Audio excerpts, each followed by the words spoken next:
Man, that was phallic. How it do, how it be, how it is. Weird. Welcome in and welcome back. I'm SirFeffers, the humble dungeon master of the Longshot table, and today we're getting back into Bayonet, a horror stream campaign with lots of gritty, dark, fucked up stuff. So just keep that in mind. Bit of a trigger warning for graphic detail, gore, and shenanigans. If you want to get caught up on our 3 soon-to-be 4 weekly streamed campaigns, you can head over to the YouTube. It's called Longshot. We get ad revenue from that bad boy, so do hit that subscribe button and all that good stuff. If you would like to join our community, we are as chaotic as we are wholesome, and we have bingo, which is all sorts of fun. And you can head on over there. Podcast episodes, we did record another one that'll be up on Monday. If you don't know about the Heinefall LARP, you're missing out. It's amazing. And Annie, one of our amazing mods, has been taking our content, chopping it up into short form, and putting it on the Insta. So go peep that. If you're feeling particularly generous, feel free to hit up the Patreon. I had a good day today. That's it from me. Let me do the recap, and then we'll go to the rest of the cast. The party is heading towards a location known as Hound's Reach, where they have a lead that a particular scorned nobleman has kind of set up shop, and they think there might be a potential ally. We do know that he was commanding demons or something like that. Well, not super clear, but the demons did make it clear that this individual in Hound's Reach knows a thing or two about Woe and Owen, seeking answers and trying to get out of the heat that they've created in the city of Rillis, letting things die down a little bit. The party has set off.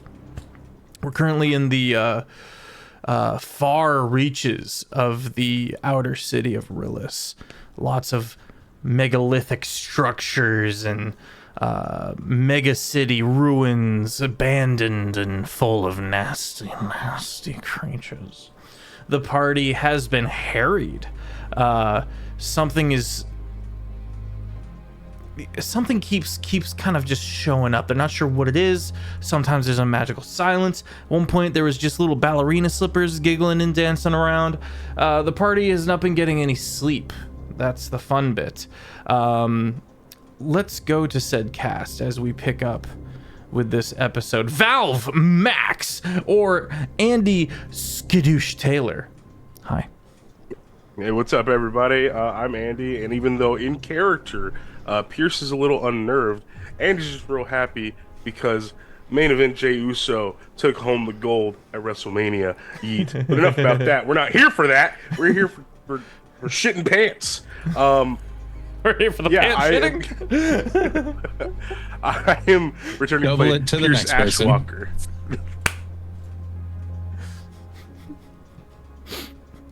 If only. I don't understand why you're giving me these smelly pants. Oh, 2 sets. Okay, thank you. Let me go ahead and give that to the next person. Anyway, I'm playing Pierce Ashwalker, the Blood Hunter Rogue, who was on watch and hears hoof beats and throws rocks at foreheads to wake up my friends because I don't want to fight this alone. If you'd like to see me, Andy, and other things, you can find me over on Our Flag Means Doom on Mr. Dandy DM's channel, or over in Star Progeny on Saturday Morning Spell Kids. Both are a lot of fun. Both are wildly different genres, so you can have a good mix of stuff there. Or you can find me on TikTok at ValveMax010. I'ma shut up. Metro, start talking. Oh, wow. Hi, I'm Puff. I'm You Puff. got little bunny ears. I just saw that. It's amazing. I'm Puff. I do special effects makeup and play horror games, RPGs, and Souls likes. We played Valorant today. It was decent. We won a lot of games, surprisingly. Yay. But yeah. How's Puff Kind of. feeling? Puff's existing. Puff's tired of moving. He wants bread. He wants to not have to constantly be traveling and going bah,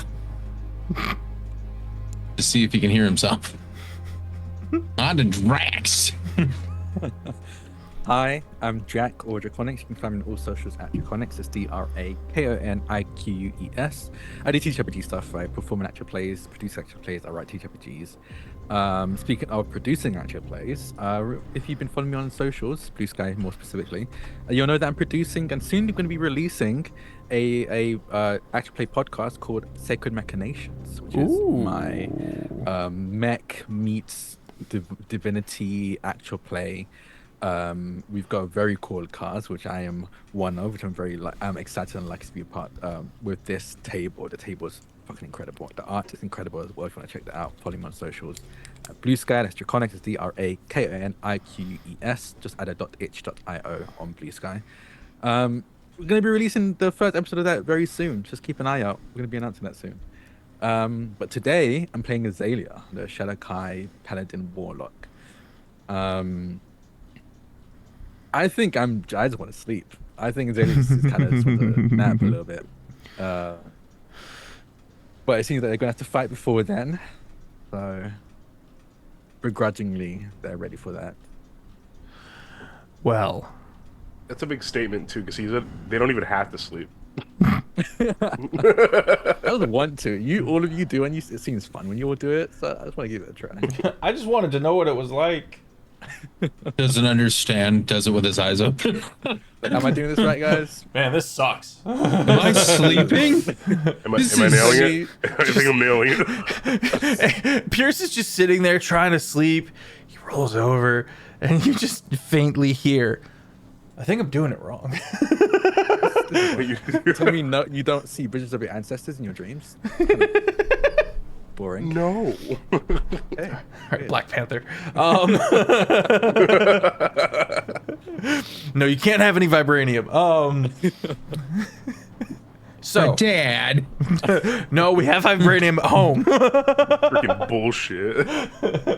It's great value vibranium. It's not the same. So, What would that even look like? Never mind. Never mind. It's aluminum. there's no sheen on it at all.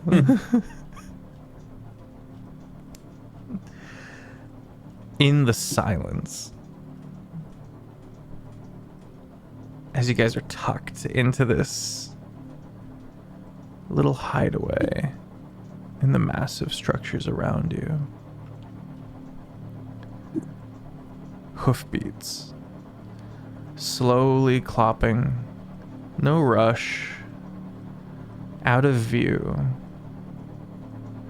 Everyone kind of stirs awake. Pierce, you were on watch, so you're the most immediately ready. And you've thrown rocks, too, at Puff to make sure he woke up. And that sense of dread just kind of fills that little pocket where you guys are hiding out. Grim, thank you so much for the raid. Welcome in, my friends.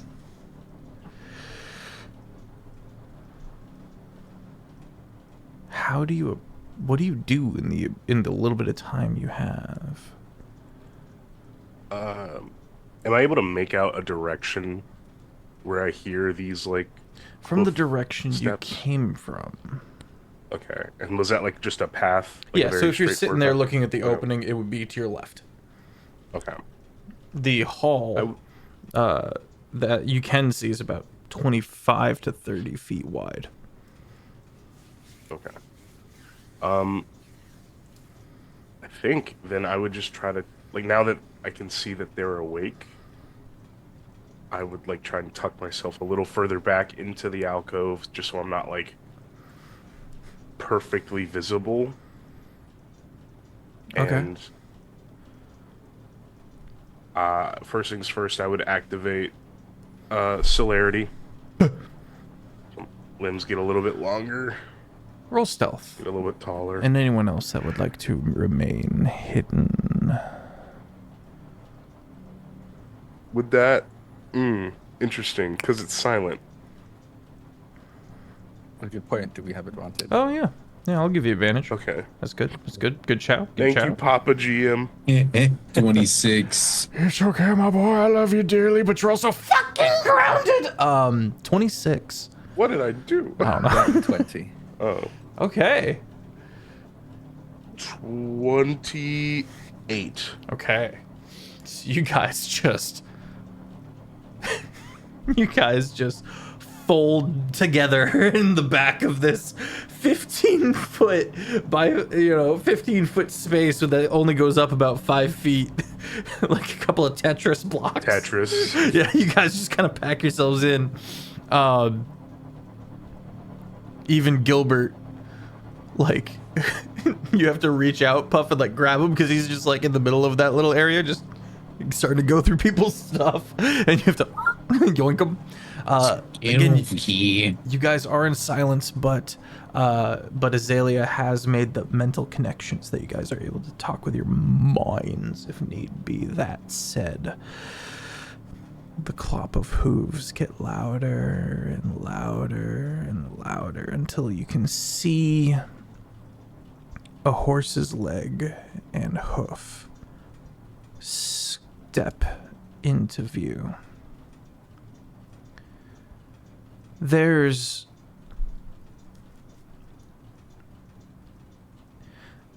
this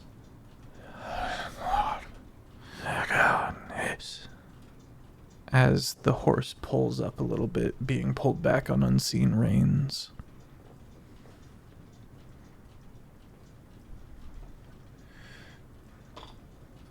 It's damn Nazgul.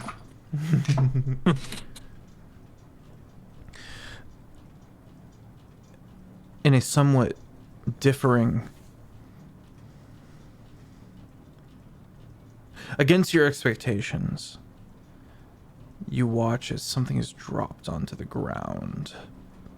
It's a small glass marble. And as it hits the ground, it doesn't make any sound, but you watch it break. And a faint dust balloons up from that break point. In this little cloud of silver, this dog-like snout kind of emerges, just the snout, and it goes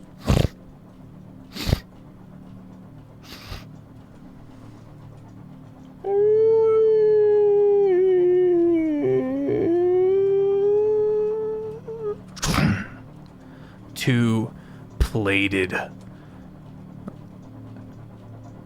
legs clack down on the cobbles, also audible.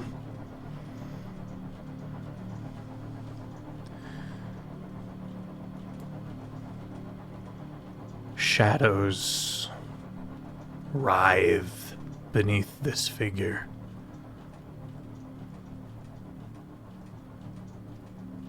And it starts moving about the area. Every now and then you can hear him hit along the blocks until he gets to about where you guys are, and he pauses as the sound just sounds a little different due to the hollow nature of the cavity you're hidden within.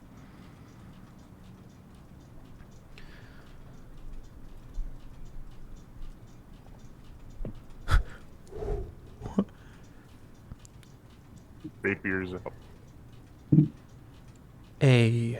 You hear briefly a thump before a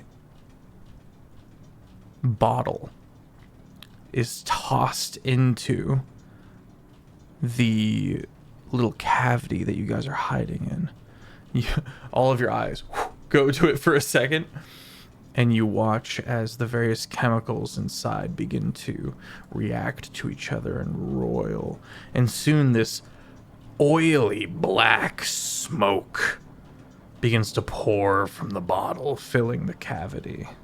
What do you And I do? deflected as it's falling. It was not targeted at you, so no. No, I'm just saying, like, in terms of like, not doesn't have to be actual deflect. I'm just saying, I'm trying to like hot potato the grenade. Oh yeah, yeah. Can I Pele kick the shit out of this bottle? Yeah. Make a dexterity check. Let's call it sleight of hand. I feel like works best here because it's reactions and quick hands and the like. Go Puff, save the day. 24. A little bit of that oily black smoke gets out before you quickly. And are you throwing it? Yeah, I'm literally just trying to return to center. You. That oily black smoke boils into the space outside. A little bit of the whiff hits you guys. Make a con save. This poison. Nope. Is this a magical effect? No. 16. I don't know if that's enough. Dirty 20. Okay. Yes, senor. Oh no. See. Pierce and Puff. Wait. Oh. Yeah, I have hacks, he says. 22. I'm burning a freaking second wind to add a D10 to my. Cool. Very 22. cool. The little bit of whiff that you guys did get is bad. Puff and Azalea, you're able to hold your breath, but Pierce, you got too much of a whiff of that to be able to keep your cool and begin like gag coughing.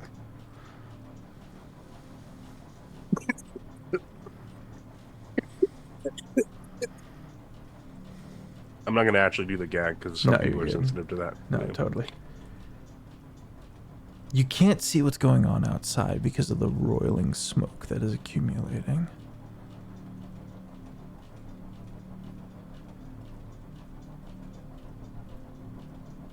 Time continues to pass. I told you to pause, good sir. There we go.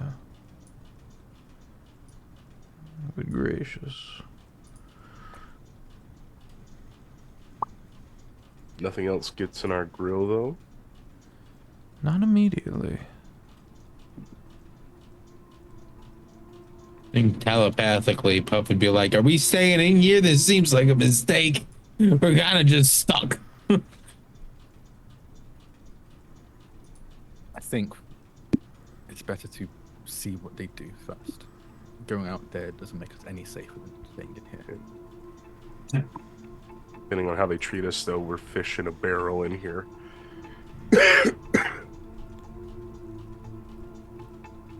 We need to be ready. Like I would much rather not jump into what is like the cloud of miasma, but I'm not seeing a whole lot of options here if they decide to just invade. Rings of mind shielding. Who's got them? Puff. And my mind can't be read.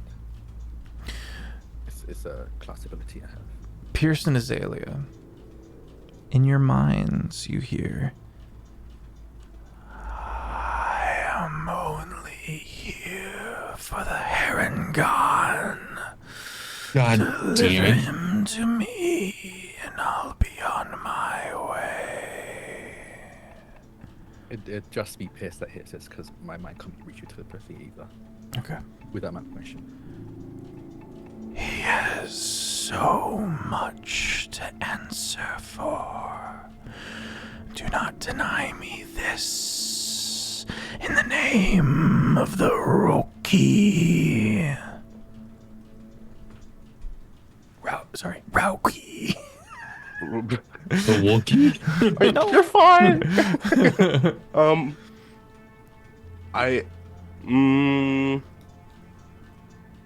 Curiosity is gonna get the better of him, and I think he's gonna try and like reply. What did he do? That's so terrible. Make a persuasion check. What's that? I'm so good at these. I did nothing. I am innocent. I'm so good at these.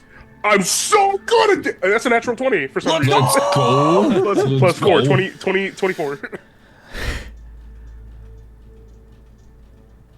How do I want to say this?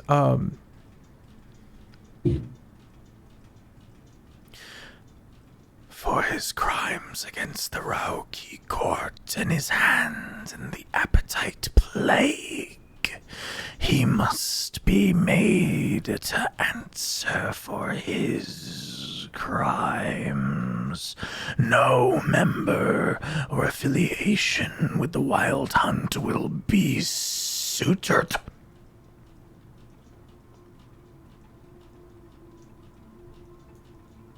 How do I say this? I think you may assume that he intended to do something that he did not.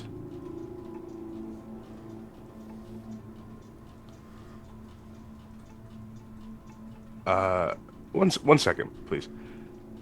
Guys, and I'll like talk to them. You're like, hang on, mute. Into a different Discord call. You can switch to Discord. Hello. This thing seems to have a problem with you, and like with my actual like arms. I'll gesture to Puff. Third rock. What did I do? Third rock. Sorry. Well, apparently you broke some law of. I broke a lot of laws. Well, yeah, but the Rauki. Who's that? Is that familiar to you? And I'll like ask Azalea. Is it familiar to me? Nope. No, How am I getting accused for stuff I don't That's even a know problem. about? I don't know. But I've told them that you probably didn't know about it, and therefore it was not an intentional crime. Did you? Okay. I don't know. Oh, I didn't say that, but like I insinuated that maybe they were not aware of this law, or that's what I was trying to convey at least. I like it. Trying to give my boy some slacker. What if I just go out and talk to him? They don't seem to have any interest in hurting us, and maybe they don't want to hurt you. Well, I But figure. it sounds like they want to punish you for whatever you did. Gilbert We're protectively foams. Gilbert, don't get me wrong.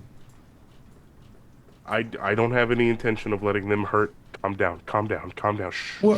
We're in a box right now, and I can only assume the longer we stay in this box, whatever's outside, he's not gonna let us stay in it for very much longer.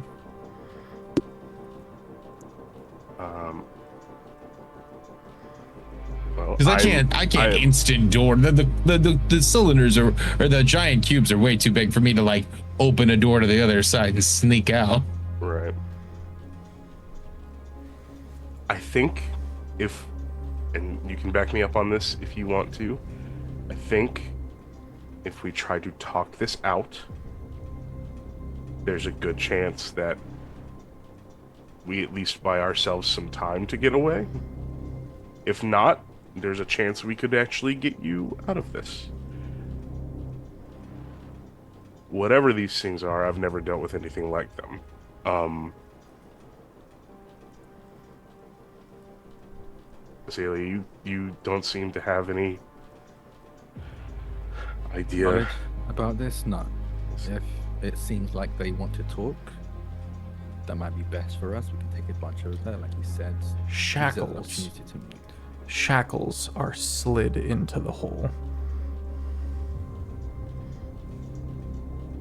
All right, Pierce, go ahead and put him on. Are you holding your arms out for me to No, put them I on was you? telling you. I was telling Oh. you. How do they know? Well, they did say Heron gun. I was like, how do they know it's me? I was about to say, What like, if I? And then Puff just like slowly tries to climb into the bag of holding. Are you climbing into the bag of holding? She doesn't know that I'm here. Maybe. I'm not gonna stop there. Like if they do it, I'm gonna go along with this plan because I honestly, Drac was thinking about it as well. If you have on your bingo card, the party puts Puff in a container of some kind. Now's the time. that counts. Puff, with the help of Azalea, is stuffed into the bag of holding. Don't forget me, Gilbert. Gilbert doesn't need to breathe. come on, Iago. Thank you, Bill. Then we try and talk this out. Yeah. I'll grab Okay. the shackles and start to head out of this concave we made Okay. a temporary home. Okay. You are a tall individual. And so you've been hunched the whole time. And as you slowly make your way out and you draw yourself up to your full height, you find yourself looking down on a satyr. This satyr is in full ornate plate mail. However, it's worn and rusty. The leather is cracked, the straps. And you cannot see any facial expression. You can see even the horns have been gilded in steel. And you don't think that this person would be able to take off the helmet if they have horns in there. Indeed, you can see pieces of welding here and there where the plate was put on this individual and sealed up.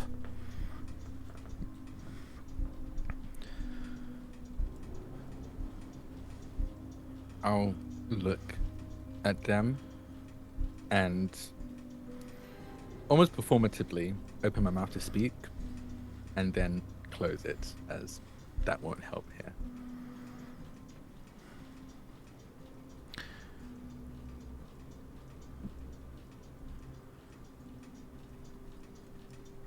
Hello.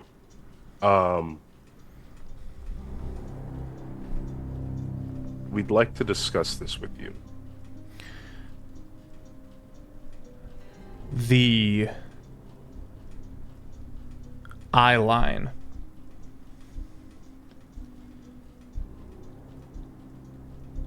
is not visible to you, much like Lord Werst, with his red halo that matches where his eyes look. There is a much smaller black one ringing the helm of this individual, who cocks his head a little bit. And in Pierce's mind, I no longer sense the heron gone. What have you done? Where has he gone? Pray, care to give me your name?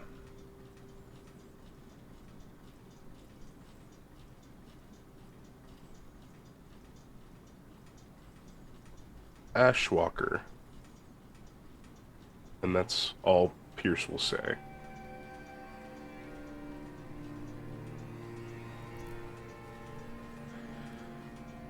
I am Sir Sillenfell,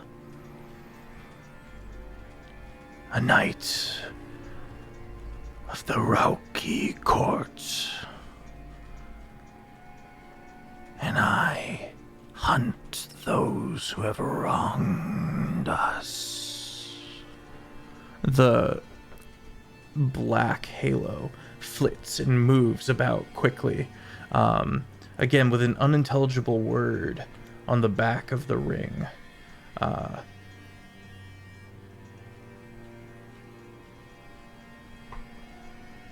I will not be denied my hunt.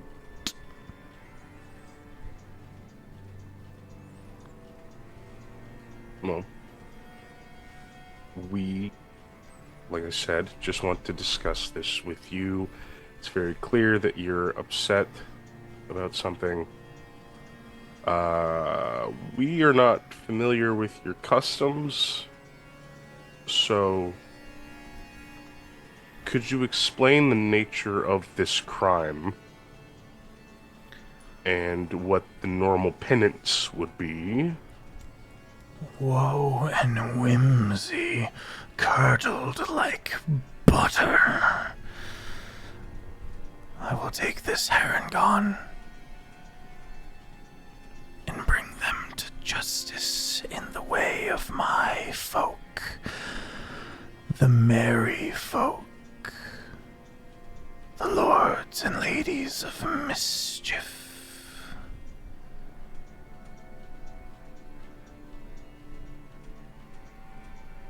The appetite plague cannot be allowed to rest in the histories of our songs. Unavenged deaths rife.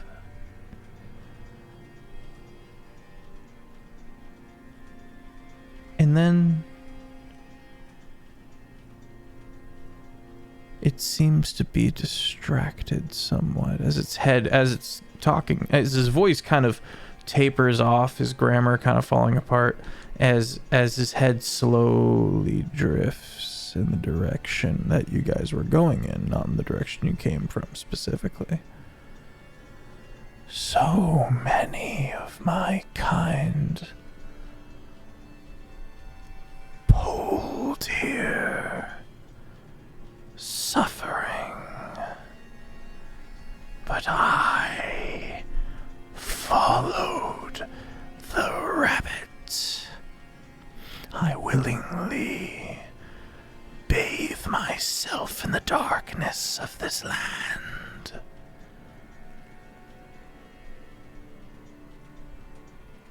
When he says so many of my kind pulled here,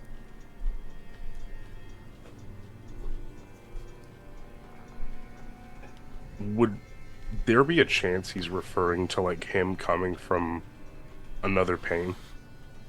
Maybe. Maybe not. Who knows? You don't know. I know. You don't know. I don't. I wanna. What do I gotta do to know? As a aesthetic question. Don't answer that.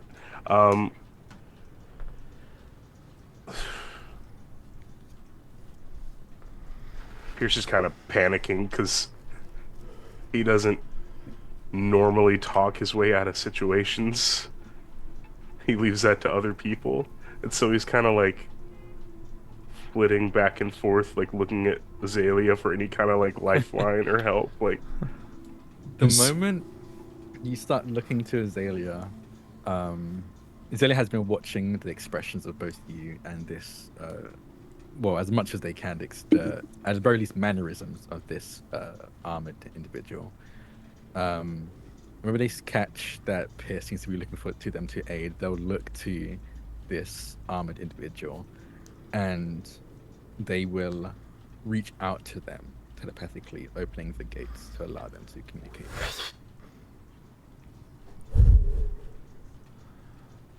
The connection establishes, and it regards you. This night. I've been given the brief rundown of what you want with our friend. So I'll ask you, can you please clarify exactly what it is he's done? From what my friend here has told me, you've given them nothing really concrete to work with. The appetite plague was... What's the word I'm looking for?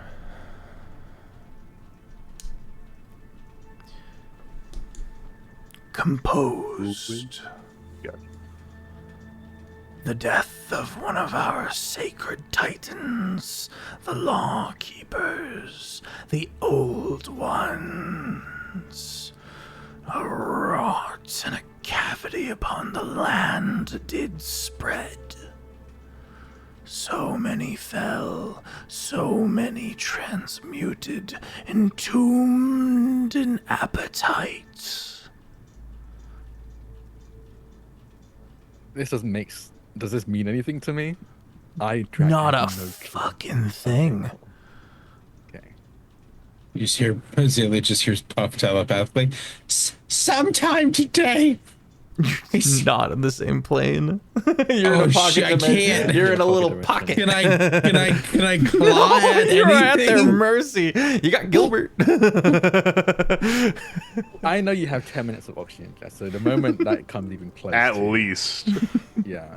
I think Philly said 10 minutes of oxygen in the description of Yeah, he's holding his breath. He's in there. He's in there. He's more concerned, like, because I can't see anything. I don't know what's happening. Yeah.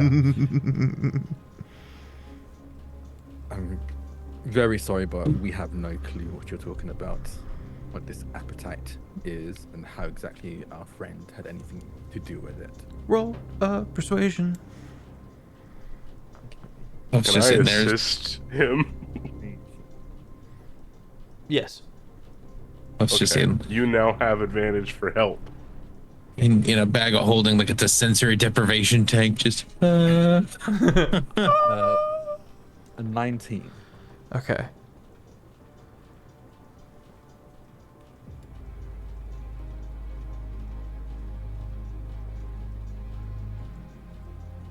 So polite. Can I have your name?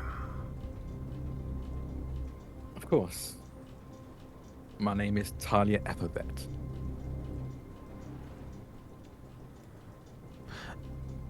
In the distance.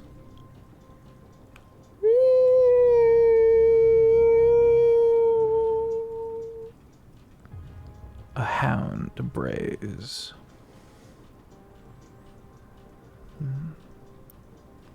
A wolf howl.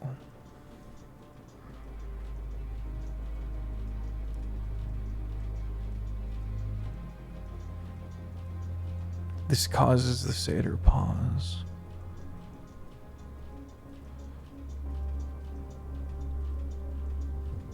You must, Ashwalker, Epiphet, forgive mine. Fervor. It seems the dogs have the trail once again. And I have accosted you. Wrongly.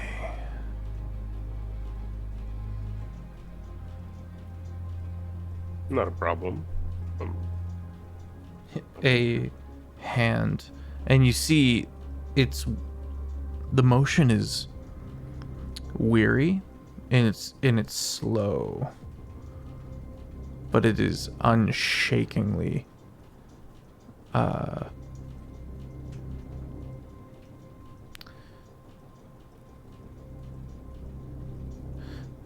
I don't know what a good word to say is. You get the sense that this individual will not ever be stopped, at least in his mind, as he slowly flips one of the saddlebags and pulls out a small tooth One for each of you. I give you this.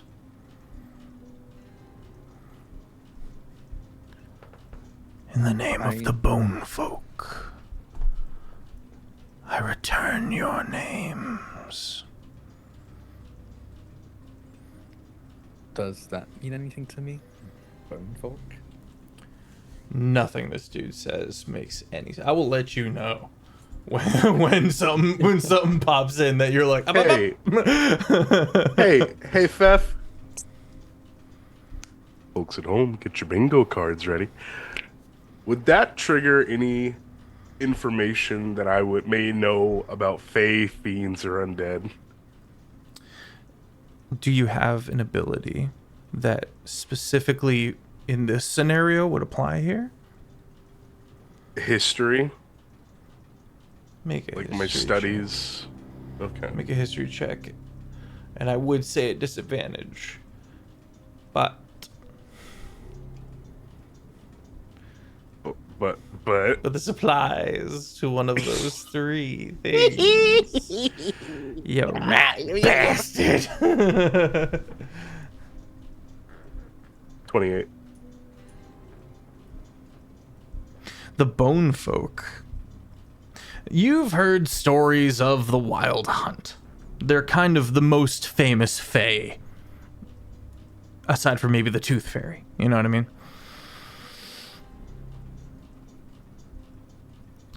You've heard of the Wild Hunt. And what'd you get? 23? 28. 20. God damn, dude.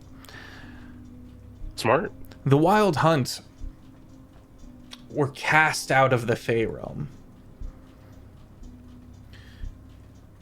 Betrayed by a family of Owlins known as the Bone Folk. You don't know too much past that, except that the moon being removed from the Feywild had something to do with their banishment. What you do know of the Wild Hunt is that they are cannibalistic and evil. Well, I mean, yeah, they're pretty evil. I feel like it's safe to say they are the play with their food types, and their food is people. And they're immensely powerful. The bone folk you've heard in a singular snippet. A singular story once and long ago.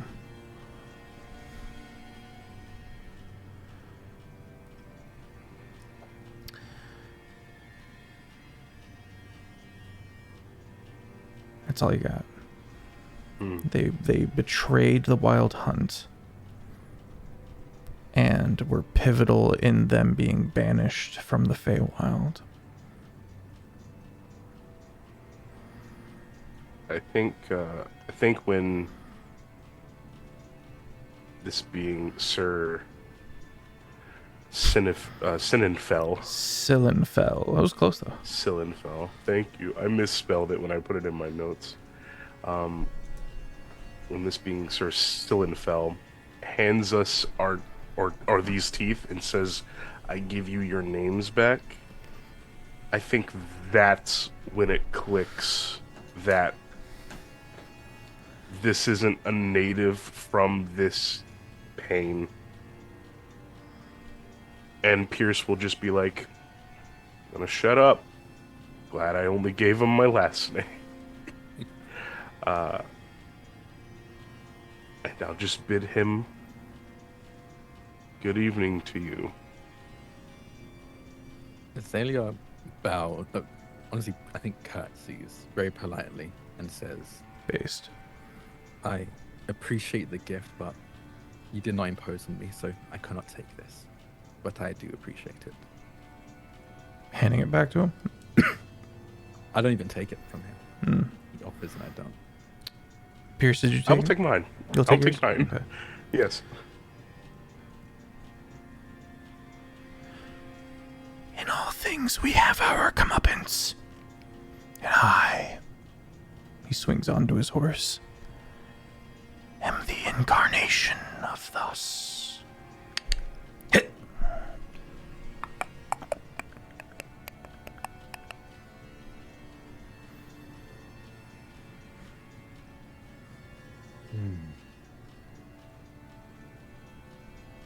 I'll keep watching until they're out of sight.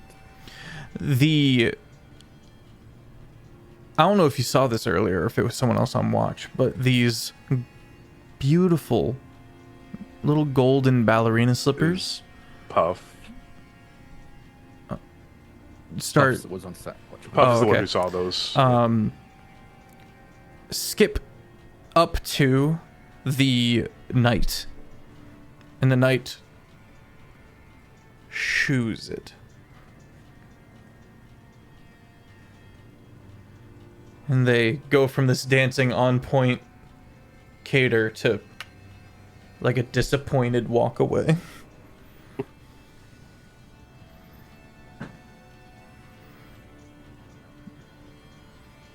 Sound returns after a few minutes. I will go back into that crevice. And then, once as deep into it as I can, I will open the bag of holding.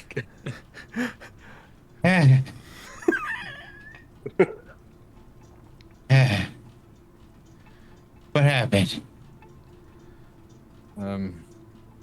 I'm going to be so honest with you, I'm not entirely sure we managed to talk our way out of it, and it seems like they picked up a scent that they think or thought is you.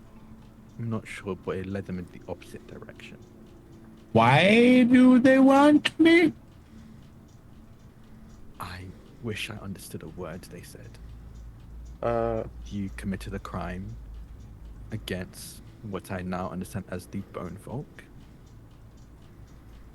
What that crime is, how you did it, considering we were together for most of your time here. I don't Do know. I know of the bone folk?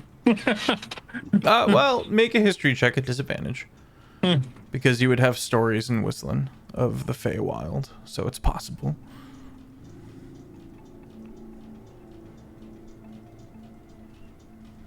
Not gonna need the disadvantage. no, no. It was a 2 Ah, and then a 3. you've heard of the Feywild. Yes. I'd want to take that time to just be like, so I didn't pick up on it until our friend was leaving. Those were Fey. Those were powerful Fey. I don't know much about them, but the Bone Folk crossed apparently that group, and I think they said something about they followed the rabbit when they were pulled here. So I don't think they were from here either. Like, we're not from here. Huff. We haven't messed with the Fae. Have we? Well, it is a dog. His dog and the weird hand. Yes, but all of those things weren't Puff related. Yeah, I wasn't even there for a minute. I was there for the dog, but I'm getting framed. I think you might be. Honestly, Because it seemed you like they might be. were following something else. Yeah. Maybe they just locked onto your scent I smell myself. because you were a I smell Aryan? different. Yeah, I mean, you're a bit road weary, and you haven't slept in a while. So I'd say you're like just a little scuzzy. Well, like,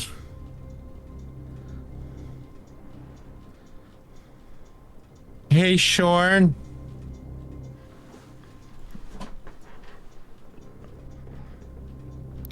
Roll religion. And just a hey, Shorn ain't gonna cut it. Like, raise Gilbert to Excuse the me, sky. abstract god. No! Oh, it is useless to yell. Sure! It was a 19, surprisingly. Wow. Gilbert exalts and then disperses into this kind of almost like a crashing wave of shadow and velvet, forming this ever inward crashing ring above the party. Everyone can see this. And soon the new form of Shorn drops down. And you're aware that this is in your mind's eye because you're looking at it. You're not physically seeing it, but you're mentally seeing it as Shorn descends and kind of collides with the ground and kind of flows outward in a very satisfying ASMR-y kind of flow before reforming again in its in his bipedal form. That was beautiful. Hi, Shorn. Greetings, Puff. I guess I could have asked you guys. Do you know stuff about the Feywild? The Feywild is an impression, a collection of mirroring dimensions from a material plane. I appreciate that. Do you know anything about the Roki or the... Am I saying that right? I'm getting Pierce. Yeah, Rauki? that's how they said it. Okay. Roki. Or- Rauki? The Bone Folk, because apparently... Or the appetite plague. Yeah. That was something else they said. I know not of the plague, but appetite is a rather rusty-looking green rock. It's a mineral? Appetite is a mineral. And it was plagued. Okay. Anything about the Roki? Rauki.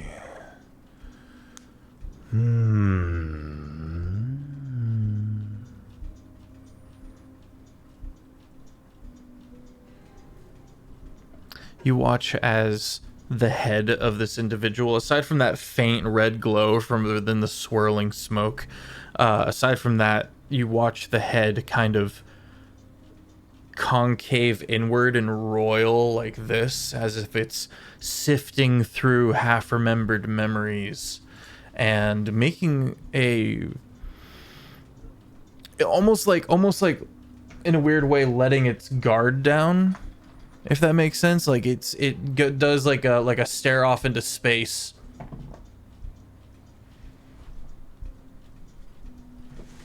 before it freezes and then comes back. I seem to remember an association with new life? No. Weather? No. Green? No. All of those things together. A Spring.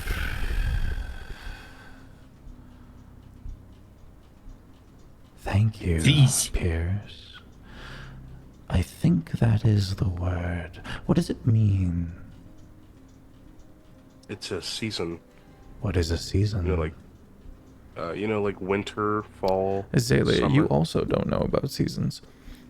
It's I imagine okay. I've heard it from other. You guys don't have seasons? Yeah, you guys. Sorry, my So- apologies. No seasons here. Yeah, we can So, and then I just full send info dump. It's just like the seasons. And that is why you plant at that time. Yeah.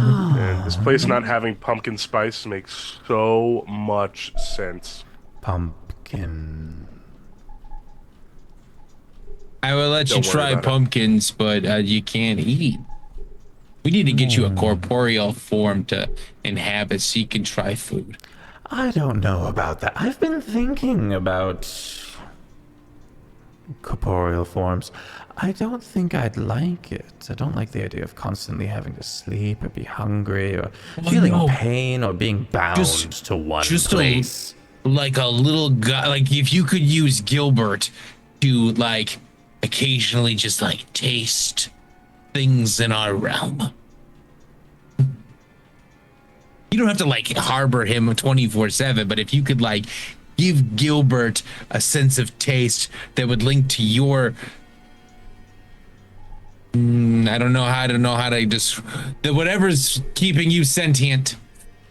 I don't know how magic works. Sentience. Yeah, because like we got brains and you got wisps. I trust you, Puff. If this is something you think that I need,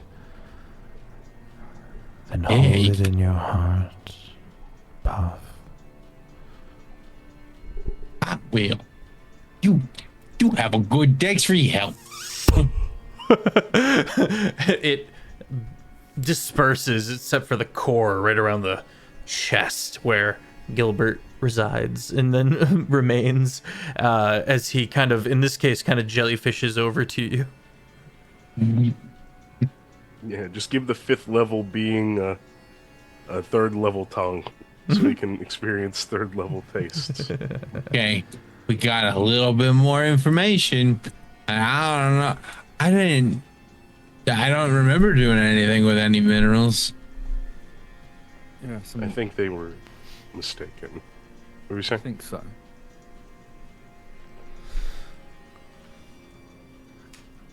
God. But we should rest.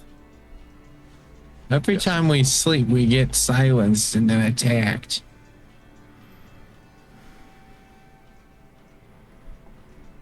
I'm taking first watch. I'll get the most sleep if I take first watch. Okay. Passes out. Puff. You kind of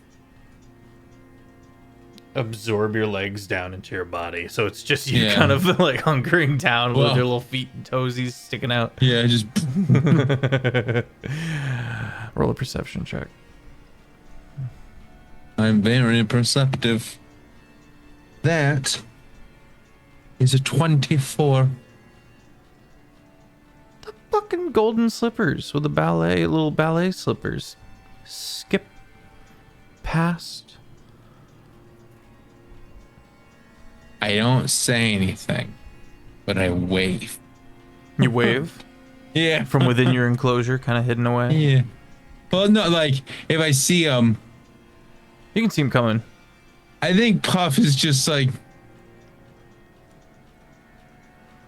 what, like kind of peeks out, like just enough to like, not like full send walks out, but just like peeks his little face out and it's just like, because I forgot we're in the enclosure. You peek yourself out. You doing the little wave? Yeah. Just a little woo.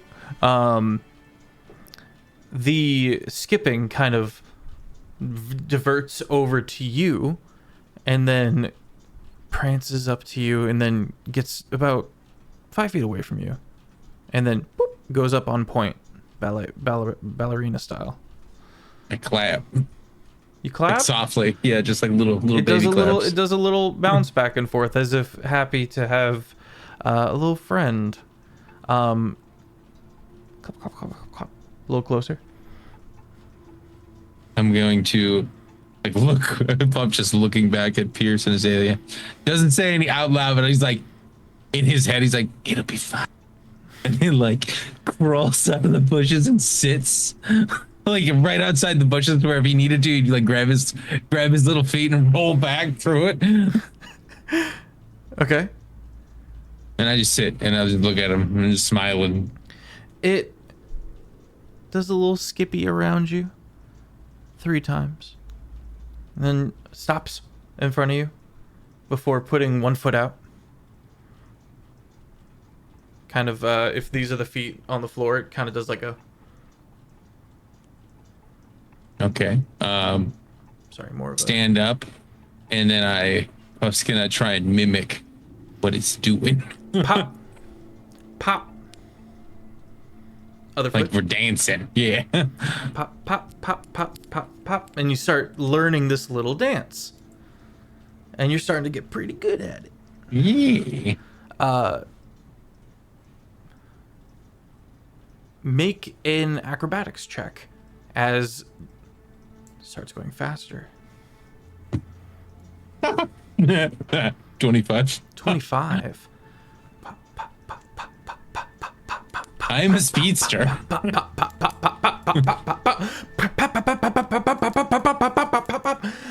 Pierce and sorry, Azalea, you guys are awoken to the sound of... We're just tap dancing away. What are you doing? What? You guys look, happening. and Puff is in this shuffle dance with the golden ballet slippers at lightning speed. Just going for it, and it's a blur of motion, and the additional difficulty as the ballet slippers start moving around. So Puff is spinning while doing this really intricate, ball of your foot to the ball of the foot to the ball of the foot to the heel to the heel to the heel to the ball of the foot to the ball of the foot, and the golden slippers are moving so fast now. You see these 2 intricate golden circles beginning to form in the blur of motion around him. Puff, what is happening? What are you doing? I can't talk now. We dancing. Yeah, you are dialed in. If I don't get a response, I just watch. Okay. This goes on for some time. It kind of seems to peak at this 1 speed. And you're starting to get a little tired. But man, it is taking all of your brain sauce, fully devoted to keeping up this dance. I am going to burn a second wind. Okay. To regain at least a majority of my stamina to keep dancing. Okay.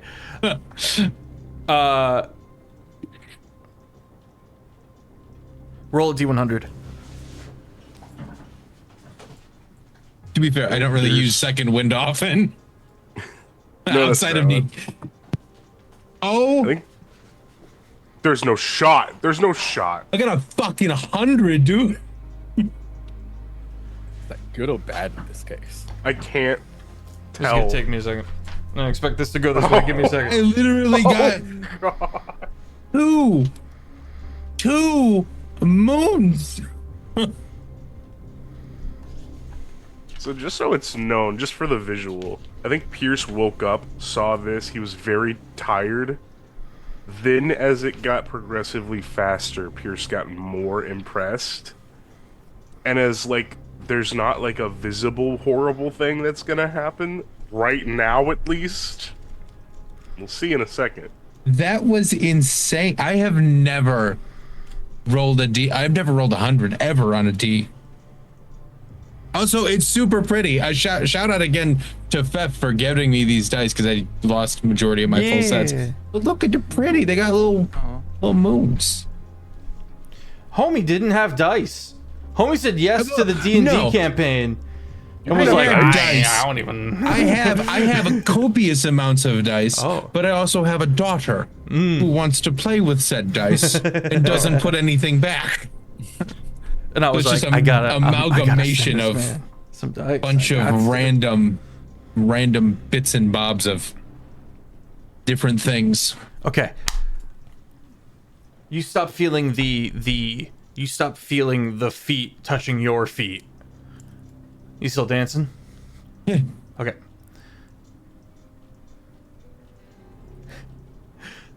The rings seem to solidify. These two weaving rings. And then they seem to not break, but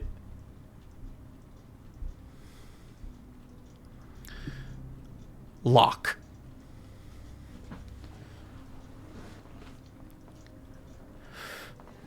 You now have a fun, strange little friend who is not sentient, and now you may cast Featherfall per your proficiency daily.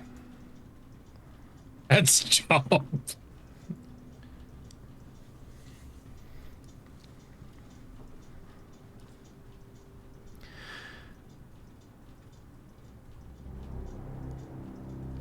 That was weird. That was cool. Nice. That We're could not have getting gone better. You are getting so unbelievably like mobility charged. Just also the fact that I could like leap and then be like, "Fuck." Yeah. It adds to the comment. No one's I ever can- gonna catch you again. Now I can jump from rooftop to rooftop and then choose to jump off the highest rooftop.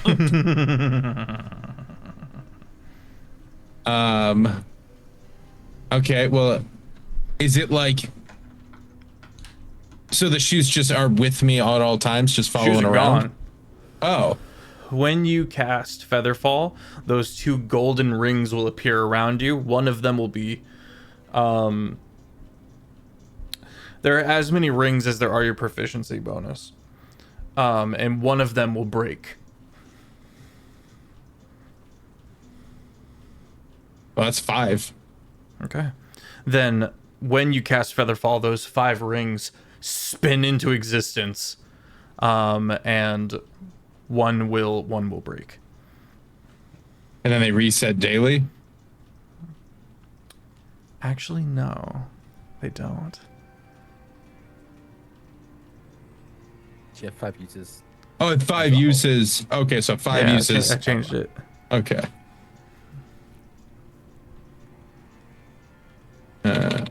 5 uses. Bill says, the moral of the story, if you meet a strange thing, trust it completely. So says SirFeffers.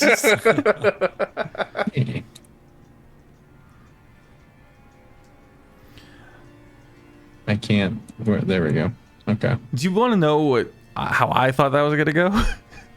How? Or He's would you gonna be prefer not first to know? Dance forever. Yeah. But he was able to that- keep up. Was that not what we were supposed to do? No, that's where I went with I it. fully thought that's going to happen as well. Yeah. Nice. And the satyr was Big just like, no, I don't want to blondie. dance with you. Go away. The moment they like puff and they're just gone, I'm just like, all right, who wants to keep watch? I'm gonna go see. From now on, anytime you are in a particularly fantastic mood, you know what I mean? When you're just like, I feel amazing right now. You hear tap dancing. Oh, nice. Nice. I'm Alright. not sure what that was or if I should be worried. But Well- I can take next watch. I can tell you this much. Those little shoes don't seem to be hostile. Those little shoes blew up. It's fine. My ankles feel good. Get some rest, Buff. Please do. There's hypermobile, and then there's Puff. Yeah. Gumby. Just, Puff just Galactic sits. speed. You know, a fluffy Just- cat fills the space of that which it sits in. Just like sits and then like slowly like just like rolls back through the bushes. Whee! All right. Well, another watch is not needed, as we were already on the tail end of our watch. So the party gets a long rest. Hey. Happy Nice. day.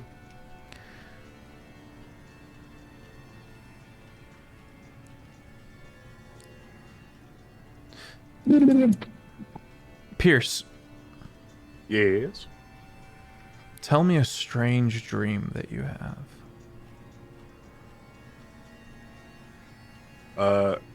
Is it involving the one that you told me last time? No. Nope.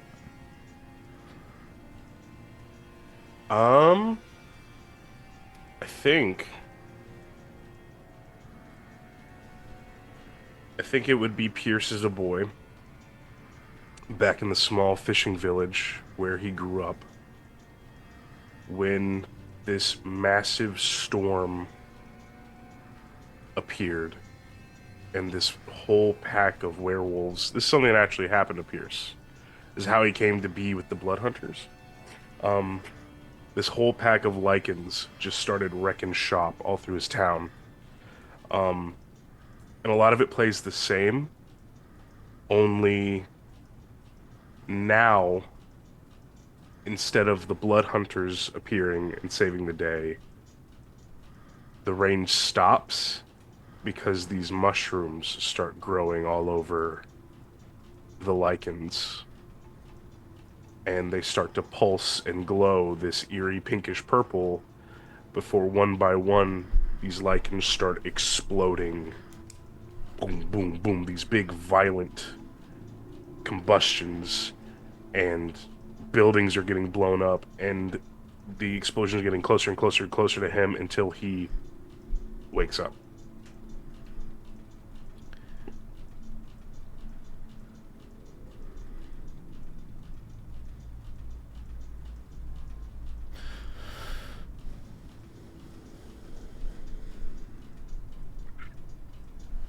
No, dude.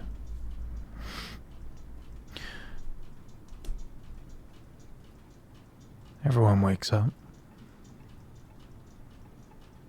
gathers themselves, packs things up,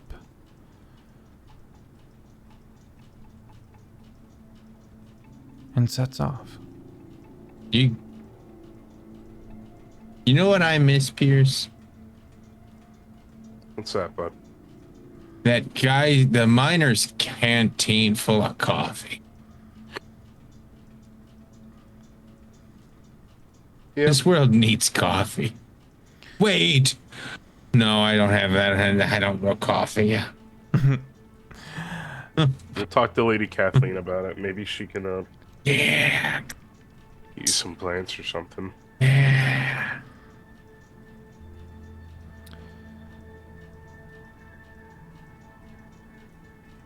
A couple of hours pass.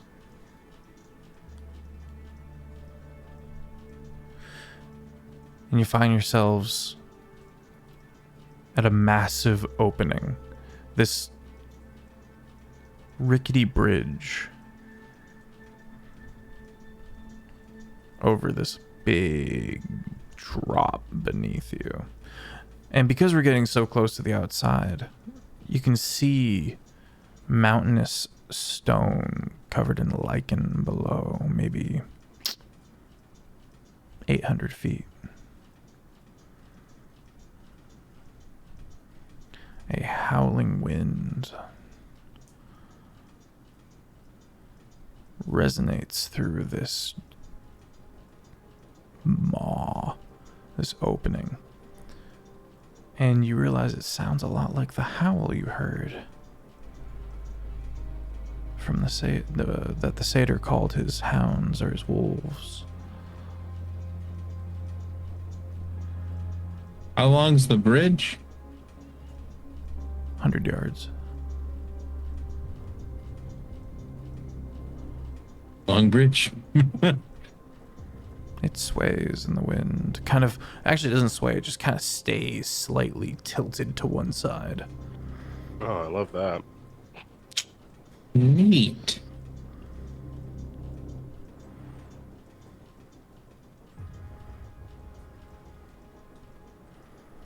Oh,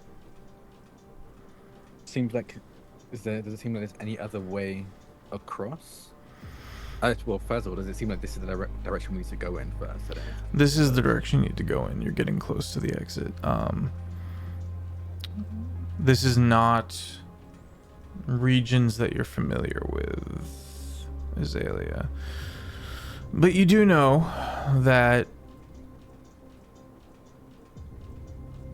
a couple more hours of travel, you'll actually get to a inn. A fortified wave stop.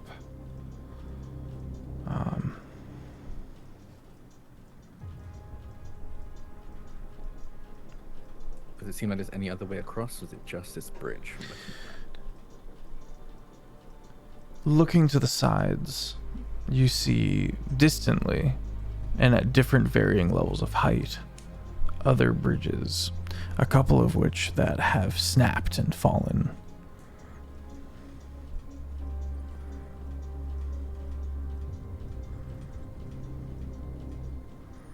Seems like this might be the only way across. They all seem just as rickety as the others.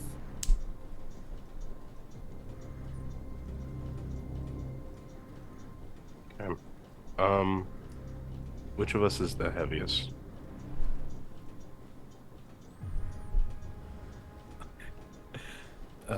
Probably me. In game, Jeff. Damn, hit me with the Jeff. Also, you're not. That's I'm me. packed I in will there. not- Bro. We're gonna fight. But like, anyway. I'm dense. I sink. Would it be? Would it be I Puff? would assume it'd be me because Puff weighs, he's 2 foot tall but weighs 130 pounds. I think it might be me just purely because of my armor. That's what I Oh, was thinking. true. Azalea got Maybe. like full on plate, if I remember Yeah, I've correctly. got plate armor. I was gonna be like, what about my arm? But then I remembered that you have armor on. It's likely me. Do you want me to run across as fast as I can? Because I'm just thinking, have me run across, because I can get across the bridge the fastest. Have Pierce stay at go last. Have you go Azalea go second, so that way we can make sure we hold both ends of the bridge if it becomes unstable. Okay. I'm definitely happy to help with that, but I do think Pierce might be better with that. I don't disagree with you. I was thinking whoever goes first could be the heaviest, just to make sure that the bridge will support our weight. And then once we confirm that, we each go across. I don't like the idea of either of us being Well, by ourselves for too long. in theory, because let's say hypothetically the heaviest goes first, and then the bridge snaps. There's still the chance that the bridge snaps. So my thought process is me and you, Pierce, I get to one end, you get to the other end, and we try to stabilize at least the ends of the bridge to make sure Azalea gets across. Because if we're gonna go one at a time, I'd rather it be like lightest, heaviest, second lightest, so that way you at least have 2 anchor points for the bridge. Does that make sense? Because if he goes first and it's not stable and he just falls, that's my concern. Because Because what if he Do you have gets a way to midway? catch yourself, Zayla? Like if you were to If fall? things turn out badly, yes, I should be able to catch myself. Okay. I think you know how to catch yourself because you're the Pale Comet or whatever. You have your own name. I don't really have that capability. I mean, I have the, and I'll just like, I'll shoot the grappling hook out for like a couple feet and then pull it right back in just to show it off. It's like that doesn't really do. You shoot well. the grappling hook, and it before petering out and falling down. And as you're reeling it back in, it catches. And you're briefly like pulled forward, and you catch yourself before going over the edge. But it gives you a bit of a jump. What's on it? You want to peer over the edge and look? Yeah. Okay, make a perception. Of course check. I do. Damn it. I can't really argue. I just had a whole dance off with freaking. Man. That's an 8, bro. Unfortunate. You're not sure. Length of the rope is 30 feet. About, yeah, 30 feet. Okay, so you would be able to see somewhat down there.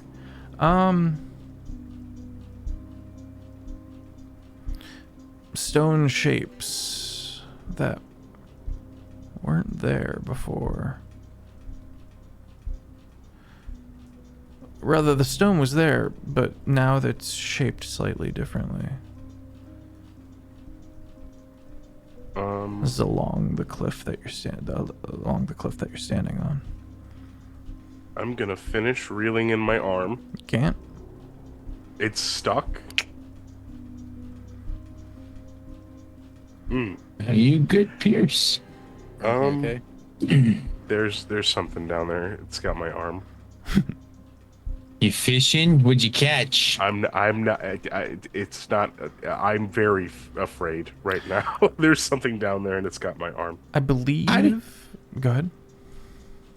Just Puff going out loud. Why do you not have like a quick release option on that thing? I'm My gonna hand. lean over the edge to see where the arm is connecting to. Okay. Make a perception check. And I am just curious now Sure. at this point.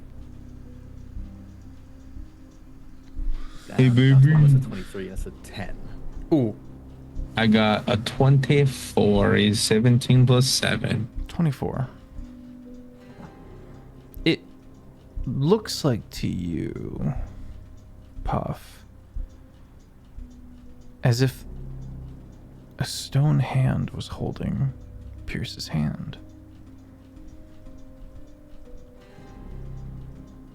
Hey, Pierce.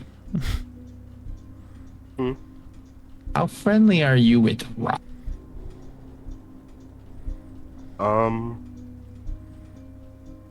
They're rocks. Okay, let's say if a rock had like a hand, would you hold it? Puff, what are you saying to me right now? There's like a very clear effort to try and like not freak out. I don't know how to say this without alarming you, but the mountain seemingly wanted to hold your hand. Suddenly, the little bit of You hear the rope burn of like the motor really trying to reel it in. to counter that. You're trying to reel it in, and you're Yeah. trying to reel it in, and you stop. And you're like, man, and then it starts being pulled out, and the little bit of slack you do have in there quickly starts unwinding. I say Okay, rope. all right, So okay, all right, okay. any immediate reaction before our boy starts having to pull for his life? I'm going to. Does this count as a grapple? Yes. Okay. Rats. Does this count? I have a thing that can help with grapples, but my question is to use. This seems very narrative. So I don't know if he's going to follow the combat rules. Let's. I don't think we need turn order. Okay. In that case, as I see Pierce almost seems to be tugged towards the edge of this cliff, I'm gonna very quickly push this myself in between the cliff edge and Pierce, and just go, this might hurt, and I'm gonna cast Eldritch Blast at Pierce and put Repelling Blast in it. What do you combat mean? rule, if you repel or move someone who's in a grapple, it should break the grapple. So that's what I'm gonna try and do.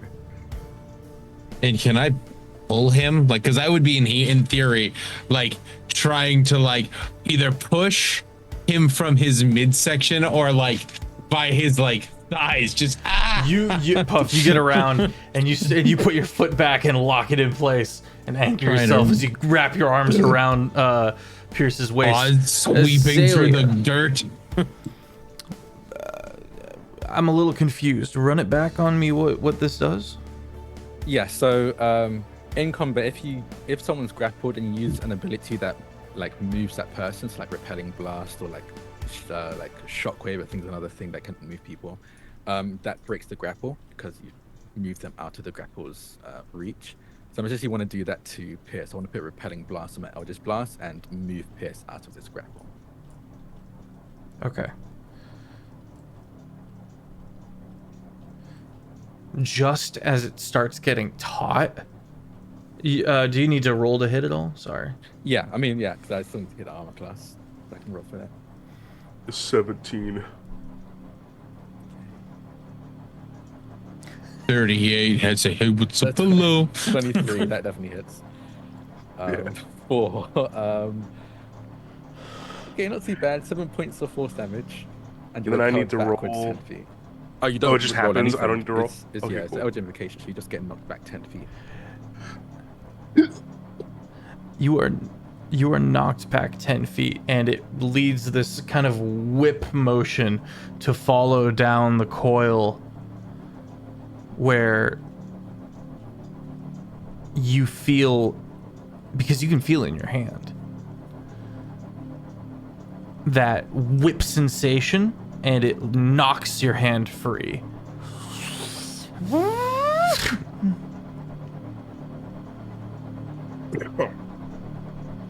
That was 4 points of force damage? 7. 7, gotcha. Thank you. Like, I'm on my back and I'm just like catching my breath again. He's sorry. Sorry, mounting. It sounds like teeth made of stone chewing on stone. Quit pissing off the mountain, Pierce. I'm going to immediately look back over the edge again to see if I can gauge what this is, where it's coming from, the sound of the road. Standing back up and I'm going to look as well. I'm gonna stand a healthy distance away. What you see is, have you ever seen a crab bury itself in the sand where it then like sweeps the sand on top of it? You catch not a bipedal, but a stone creature with many, many, many humanoid hands, slowly burying itself in stone. Coal black eyes looking up towards the top as it buries itself. What do you guys see? Or just Do I know what this slowly creature is? look at Azalea. Yeah. You can make a history check.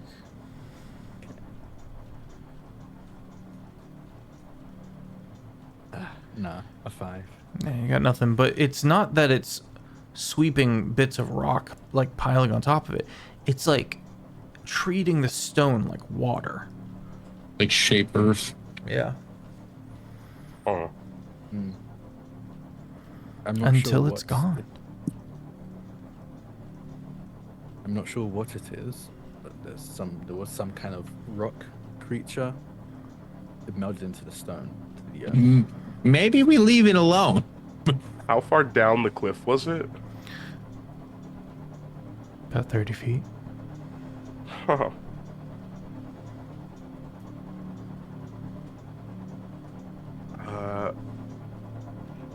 I'd like to submit a change in plans. Yes. To what? Let's just get the fuck across the bridge. Okay. And then Puff's like, "See on the other side." And it's just, The party crosses the bridge without any problem. And that's where we're going to go to break. You find yourself standing on the far side, shaken but not stirred. I'm a little stirred. Such panic. Such panic in my heart. We'll be right back.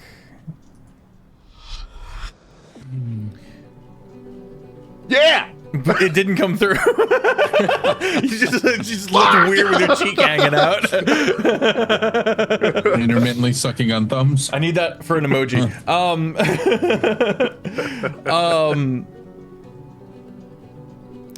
Moving onwards.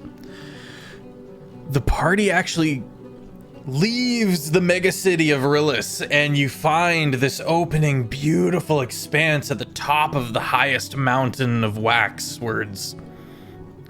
And you can see down into these other various lower mountaintops and verdant forests, and you can see into the plains in kind of the center of the area. It's the first, I mean, you got a glimpse of it earlier, but it's fresh air, and you actually see a few birds flying around. Looking up, you can see the interim swirling with the clouds in a strange way, forcing them to change their shape, and of course the looming city of Rillis connecting to the landscape above, which looks down facing you.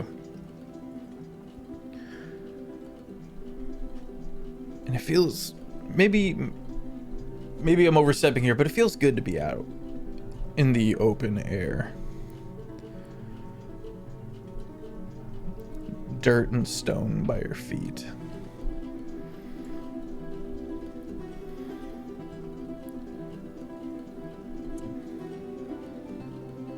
As the party weaves down into the mountains, begin venturing through small forests, and then a smell hits you. Fresh baked bread, meat,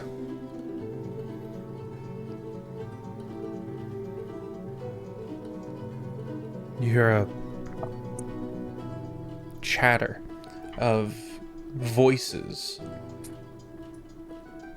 and faint music.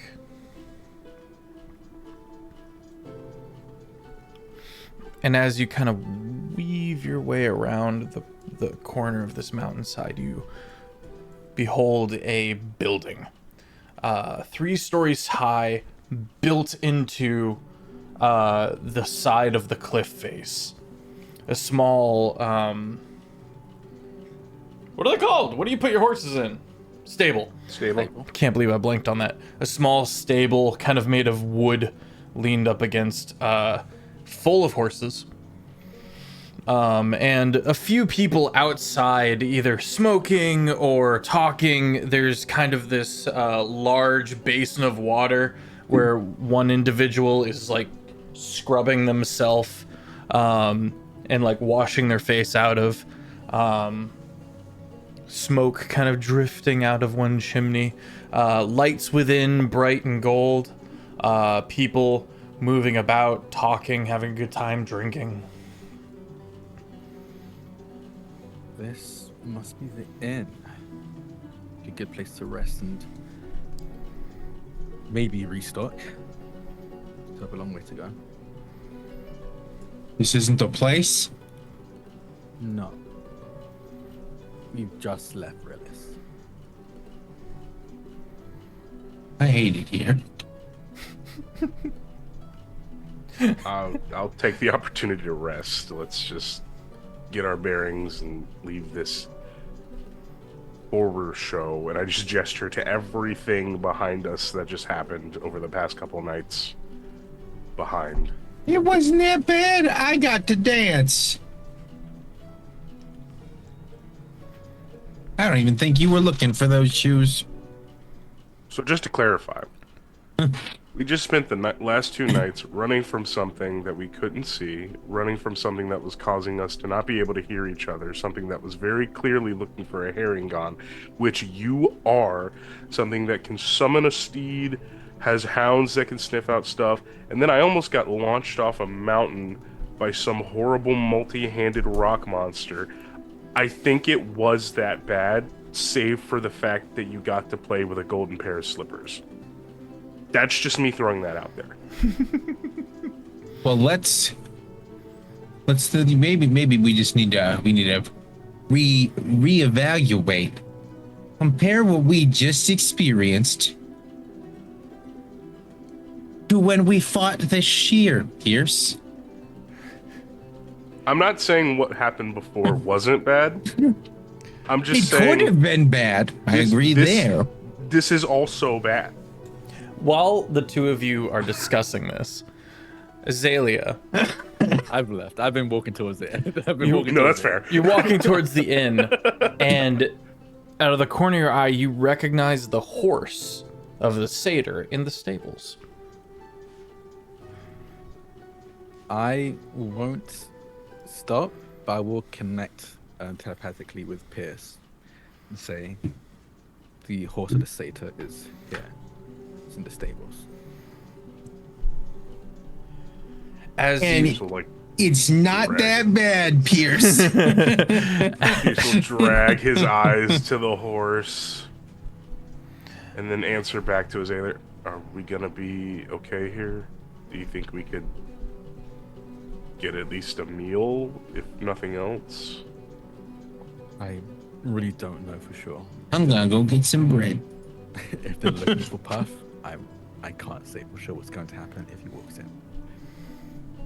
I'm gonna reach out and I'm gonna try and grab Puff's shoulder. I'm already walking. Like, I know I'm not fast enough to catch him should he choose to outrun me, but I am still going to try and grab his shoulder and tell him that thing that was looking for you, that's his horse over there.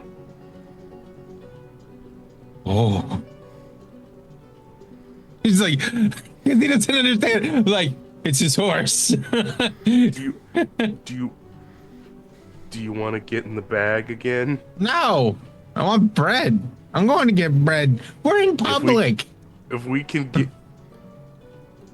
I don't think that's gonna matter to this guy. Maybe I can talk to him. Azalea, will you please tell this person that this is a bad idea? Maybe I just have a very familiar face. At this point, if Puff wants to speak to him, there's not going to be much we can do to stop him. as You It's know, gonna be end in a fine. throwdown, isn't it? Probably. You'd have to catch me first. what See, like that, I hit like the sentient god. Get him! Kill him! damn What it. is it? It's the fattest fucking fly I've ever seen. Driving me insane. Anyway, One Punch Man be like, you're gonna paw. As Azalea, as the party approaches the tavern, the inn, one gentleman kind of looks at you guys as you're all approaching and goes, all right, you got anything needs put up? Do you mean a horse? No. I thought you said pants and I was confused. All right. Pierce is so tempted to say Puff in this moment, but he won't. We're Hoach's sons. We make sure that if anyone causes any trouble around here, we're able to kick them out. We don't want to use these fun little crossbows we got here, but well, if you have to, in the name of keeping the peace. Does that all sound amenable to you lot? You are just a treat. Well, thank you kindly. What's your name? Gary. Gary? Nice to meet you, Gary. I'm Hoach Jr. To meet you. We're Nice. just passing through to get some food in us. Yeah, Some alright. bread. We can smell it down the way. Go on in. Thank you. Thank you.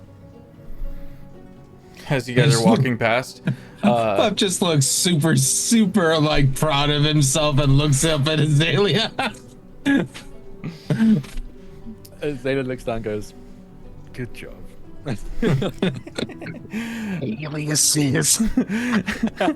That's not even my real name. I'm still Puff. He doesn't know that though. I'm still Puff as wild. As you enter, it's a good vibe in here. It's warm. Outside is gonna be pretty cold. Blazing hearth in one side. Many tables all throughout. On the other side of the hearth, across the room, is a stage. Not too big. And you can see the bar on the far side. The bar is very long and takes about half of that back wall. The other half is two different doorways, and then a staircase. The doorways look like they go into back rooms, private dining areas, maybe, if you will, booths and the like. Surprising amount of people in here. There's maybe 30 or so people, and they all appear to be travelers. And I'm so sorry. I can't abide by this. I will murder this fly. The travelers all seem to be in pretty... I mean, they're worn and weary, of course, but this tavern seems to be a bastion of safety and good food. You can see various protective markings along the walls and on the ceiling. Azalea, you would recognize them to be superstitious in nature and not actually magical. You can see the second floor. The second floor has that kind of a wraparound inner like deck, if you will, and then nothing in the middle. So from the bottom floor that you've just entered, you can see up to the top, to the second floor. You know there's a third floor, and judging by the stairs, there's also a basement. People are moving all throughout the space, but it's much bigger than these people are able to fill it. So everyone's either by the hearth or by the stage. On the stage, Austin Athens is playing on he's got this little like hand drum that he's got a spoon with, and he's flipping it and making this quick petering beat while singing a song.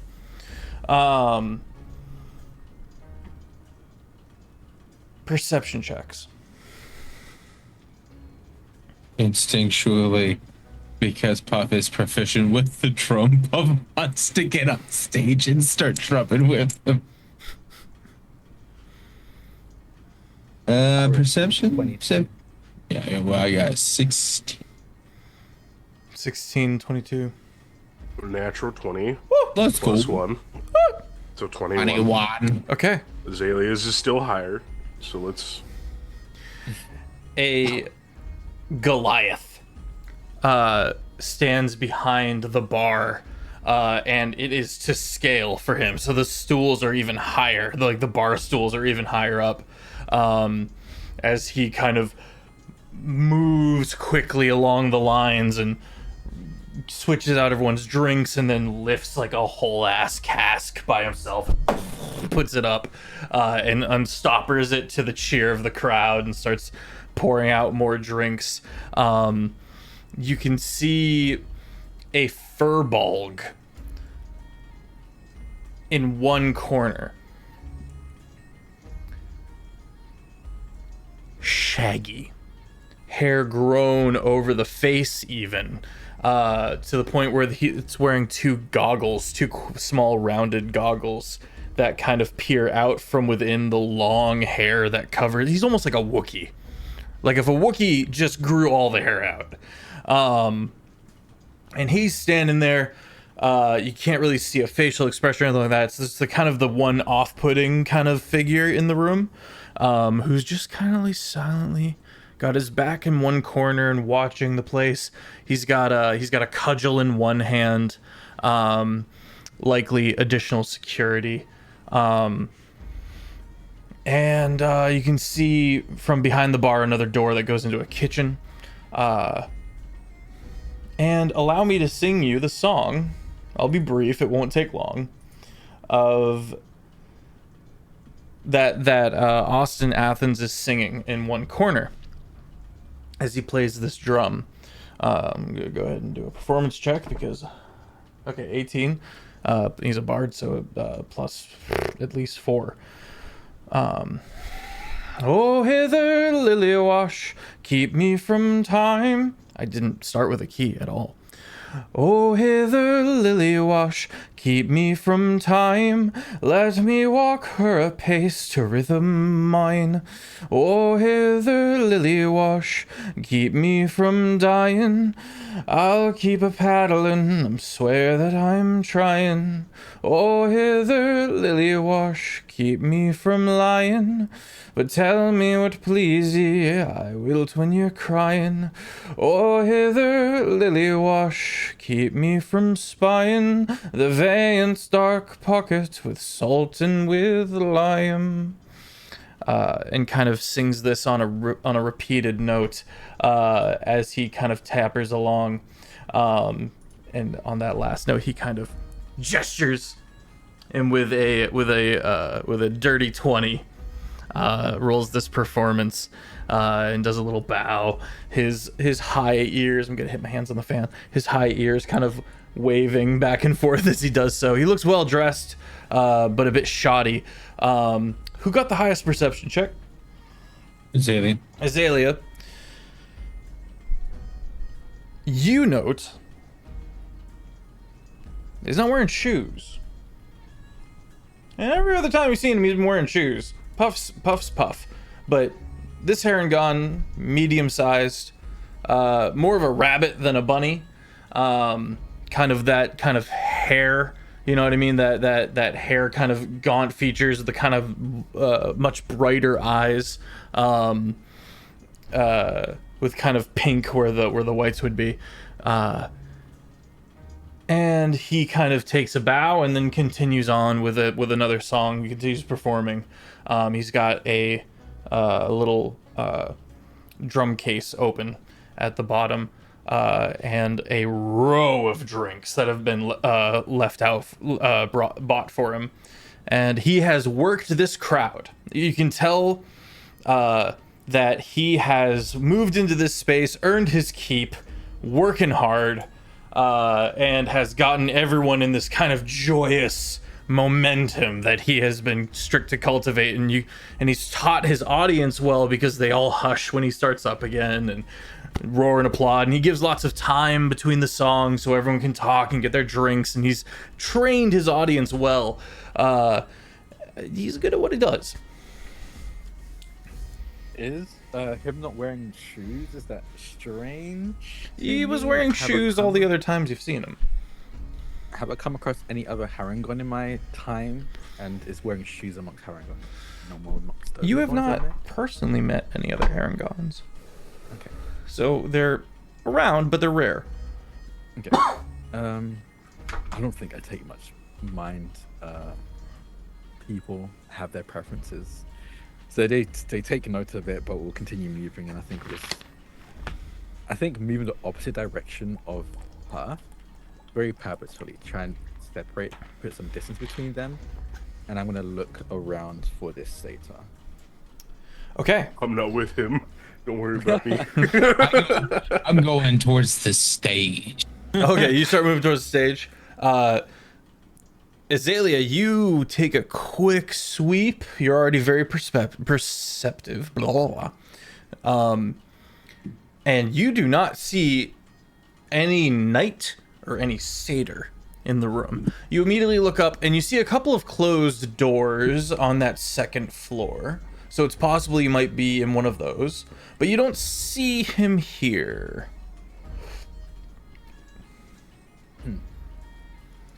As I walk in, I want to cast prestidigitation on myself. Okay. Kind of clean myself up. A thin line of dust and grime just and then crumbles and flits to the ground. Do I get any strange looks or reactions when I cast a spell here? You're mostly ignored. There's which is that's not usual for you. I'll say there is one person by the bar who kind of watched you guys come in, and you do that, and he kind of goes. I'll give a little wave to them, and I'll take a seat again, opposite to whatever direction I see Puff going in, which I assume is straight to the stage. Straight to the stage. I gotta say hi to Austin. And as I take a seat, I find like an unoccupied seat, and I want to cast a spell. Okay. I would like to cast Locate Object. You go to cast the spell, and you do so. While you're doing so, the Goliath. And then when no fireball is cast or anything like that, he kind of goes back to cleaning. But he's keeping like you in his periphery now. Yeah. Real quick, Pierce, what were you going in the room? I was just kind of like sitting on a corner seat of the bar if there was one available. And would my perception check, because I rolled the nat 20 plus 1, so it wasn't quite as high as Drax. Mm-hmm. But would mine still be enough to notice that our boy isn't wearing shoes? No, but it is high. Yeah, 21 is stupid high. But Okay. I would also say you note you do not see the knight. You do not see the Gotcha. satyr anywhere as well. Okay. I think there's brain juices flowing in Pierce's mind at seeing that. He's just gonna twirl around in the bar seat and go, hi there. Excuse me. Oh, hello there. How are ya doing this fine day? What can I get the two of you? Doing good. A little tired. Could use something to wake me up. Something spicy. Spicy? You want spicy? Yeah, if you don't mind. I'll see what I can do. You're talking about food, or are you looking for a spicy Oh. drink? Like a drink. A spicy drink. He's gonna. If that's good with you, and I'll just like gesture over to Azalea, who is probably off doing their own thing at this point. Azalea kind of look up and go, I can just have some food, please. I'll have that right up. He's got like heavy tattoos along his scalp and really muscular but full dad bod, and he's just, I'll see what I can do. And he turns and just lumbers down towards the kitchen, all the while tapping off bottles along the back of the bar, and it's not spicy. And he kind of continues down the way. eventually some food is brought and some mulled cider that has been heated. It has been like fired up. That'll do. I'm Hort. And he's gonna. You let me know if you need something else. What's the name for the tab? Ash. Ash. What's the real name for the tab? That is my name. It's just hyphenated. Roll persuasion.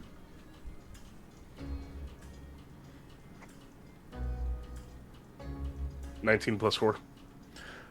Humblest apologies, Ash. I don't know what's going on today with these.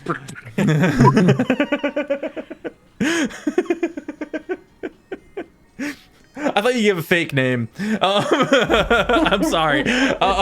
Puff. No, dude. It's the fact that like your head stopped having like support when you move. I'm not really that concussed anymore. I can do these things.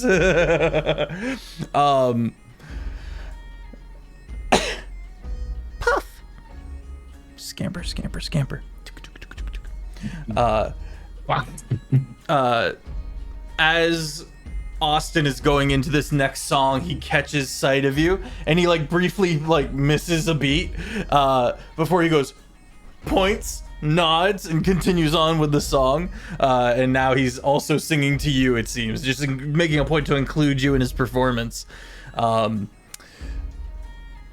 next song is an ode to fall. The mention of a season kind of strikes you. Can I match time with my drum? You want to roll a performance? Sure. I'm not good at. I have 0 to performance, but I am proficient in drum. He's using a drum. That's cool. Get to add difficulty bonus then. Yeah. Oh, nice. You are drumming. If it's just proficiency plus, it's a 23. Oh my god. It's an 18 plus 5. You step up there and you start going to town, and all of the people are, there's 2 of them. and this is like peak entertainment for these mountain folk. These dirt farmers. And you see Monty Python. Why do you say it like that? I lived in North Carolina for a while, and I Puffs. got to meet mountain folk, and it was a time. It was really cool. Fair enough. Puff's got his drum on the like his drum's made to like tap dance on because of his feet. Okay. Because he's a speedster, so he's like drumming with his feet, like his little feet. There's a moment where in between verses, there's like a jam session, and he kind of leans down during one of these and jokingly says, "Are you trying to upstage? I'm sorry. What are you trying to do? Upstage me now, are you? Huh? Nah, You're trying to take the spotlight." This is all yours. I just want you to get as much as you can out of this. Well, I had no idea that you were so fit. Yeah, regardless, and just like juggling, like jiggling is everything. I'm pretty quick. It's good to see you, but a bit of a surprise. And then he's Yeah, gonna, what are you doing What are here? you doing here? And as he whips back into the verse and does not expound further. Yeah. Roll a d12 for me. A D12. Yeah. That is a D20. D12's the smaller one. I don't have anything that uses it. It's the same shape as the moon where you're from. Yeah. That is a. It's a 6. A 6? You get 6 gold. Sorry, we're in a poorer territory. You get 6 silver. I just immediately Apologies. put it into his drum case. Nice. He He sees that and gives you a big smile. I'm true to my word. I'm like, I'm not here to make money. Like, I've been helping you make money and make friends. And now he believes as far you. as I know, you are my friend, regardless of what happened where he was lying. Excellent. The performance continues. Are you gonna stay with him and kind of keep going? Because he seems committed to just. You have no idea how long he's going on for. Until I'm back in to be needed. Yeah. Okay. You continue. Pierce and Azalea. The food is goat. It is boiled goat that has been then fried. It is rubbery. It is salty. It is well seasoned. It's just not great quality. You know what I mean? Like, it's not a great meal. The mulled cider is spicy. It's it's got kind of that. It's not cinnamon. It's more like a ginger. It's got kind of that ginger heat. As the Goliath comes back over. How is it? It's pretty good. It is that. It is. Yes, yes. Are you staying the night? Do you need rooms and accommodation? So I would have, when I first entered, was going to cast locate objects. So my answer to this depends on what I get. I apologize. I'm so Very sorry. good. To the locate object, what are you trying to locate? Well, because I saw the armor, at least within 30 feet of me, I want to locate the armor that Sator was wearing. I can locate it within 1,000 feet of me. 1,000 feet of you. You do locate it. Not all of it. It is with the horse. So you register it and you kind of look off to the side and you can kind of sense it through the wall over by the stable. Okay. I didn't see a Sator while we're walking in. Nope. Just the horse. Okay. I mean, it had like packs and stuff next to it. Yeah. Yeah. Yeah. Okay. I think telepathically, I would say to Pierce, can't see the Sator anywhere, but I can sense that armor. We're probably on the horse right now, probably in one of the packs. So the Sator themselves is likely here, but at the very least not armored. Okay. Staying here, honestly, we're not sure. I think honestly depends on how into the performance our friend over there gets. What's your friendy? Yes. Didn't realize they're so musically gifted. He's so fluffy. I'm sure he gets that a lot. That he is. I noticed the Goliath stared at me and Just just from like across the room, this just monolith of a waving. being. Just He pulls out his drinking horn and downs it, goes over to the thing and fills it back up, hooks it back onto his belt, and comes back and goes, I wait for. Oh, I was like, I wait for him to like look back, and I'm just like, for the stage, I need food. just kind of nods at you. Looks like he needs. I'll see that, and I'll be like, that'll be on my tab. Excellent. Rooms? You both looked directly in the same direction. It's perfect. We can stay for the night, yeah. Shared Excellent fare. That for the food of the Harengon. Your food, are you going to need sustenance as well? We might as well.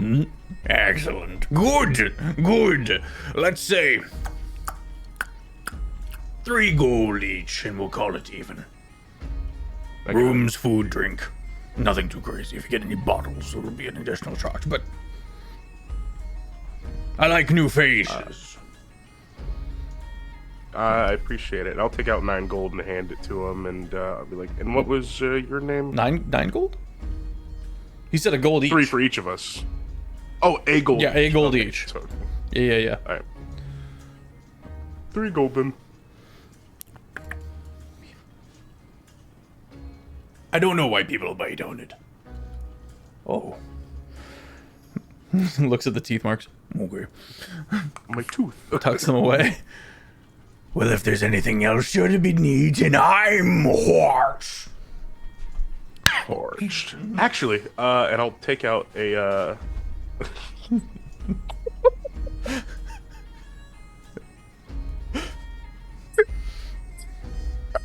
I lied. sorry. I'll take out another gold, and I'll kind of tap it on the table.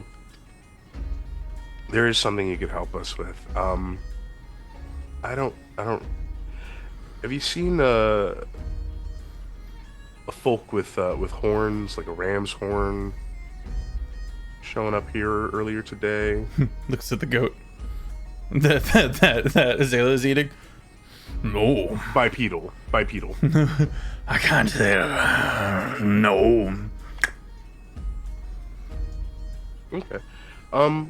If you wouldn't mind, if that were to change, then I'll just slide him that extra gold. Would you mind just letting us know? First of all, he takes the gold, and then he says, Now I'll have you know, I don't want any fighting in here. It's all very do we. expensive. Ice, with me, completely serious, Yes. I'll fucking kill you. Okay, I understand.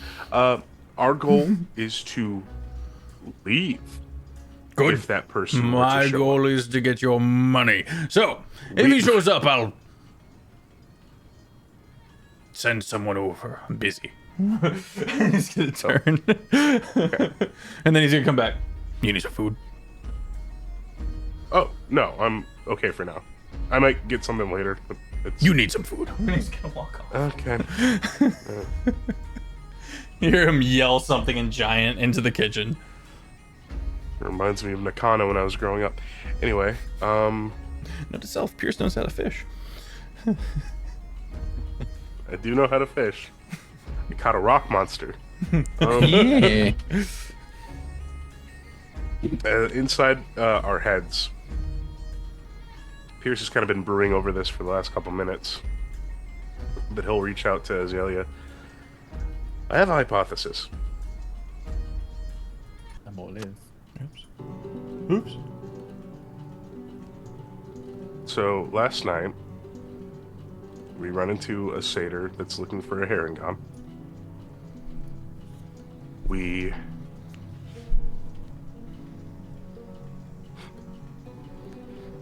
have one. We hide him.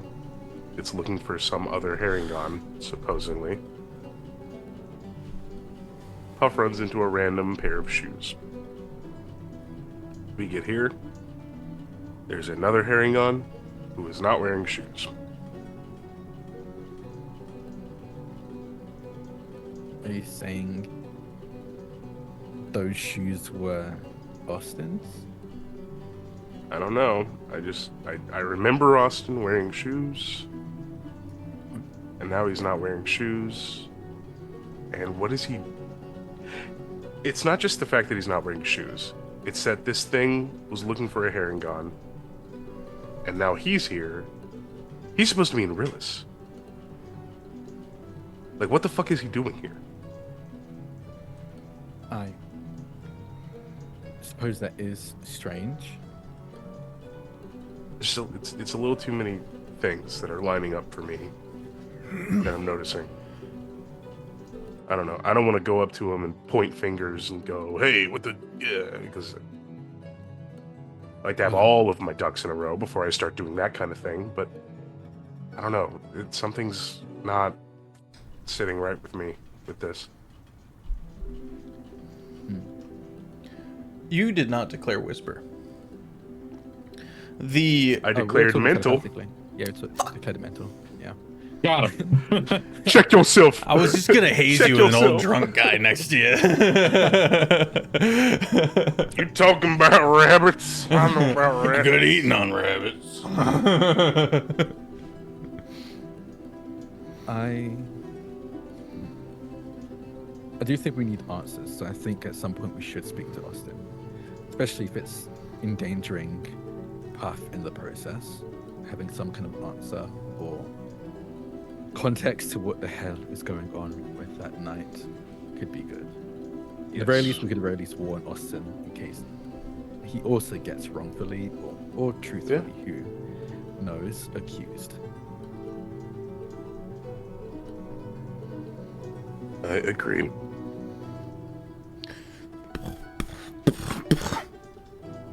Soup. Oh my gosh. Like the bowl is huge. Thank you. What kind of soup is it? He's gone. Okay. It looks to Rubbery be goat soup. It looks to be like a red soup of some kind. There's some beans in it. It's got goat in it. It's passable. I like it. Maybe like too salty. It's no Lone Star meal. It'll do. Her last Not star. honey butter. Food, a words just gone. A goblin comes out of one of the kitchens. Comes out of the kitchen and has this basket, and he's gonna kind of move through the audience, kind of shimmy his way through. Knees bending backwards as he kind of weaves through until he puts a little. It pulls out a little plate and a loaf of bread and a cup of soup, and then he's gonna adjust the bread. And he's gonna put it back. All right, and he's gonna come back. No, it's good. And he's gonna leave. Puff takes the bread and then slides the rest of the food to Austin. He defers it back to you. He's already eaten. Oh. Puff just looks at the rest of the food and is just like, I just wanted bread. Oh, I can't say I'm very hungry. Thank you. Okay, well. It's like still drumming. And then each point just points to a random person in the crowd and then points to the food and he's like, you want it?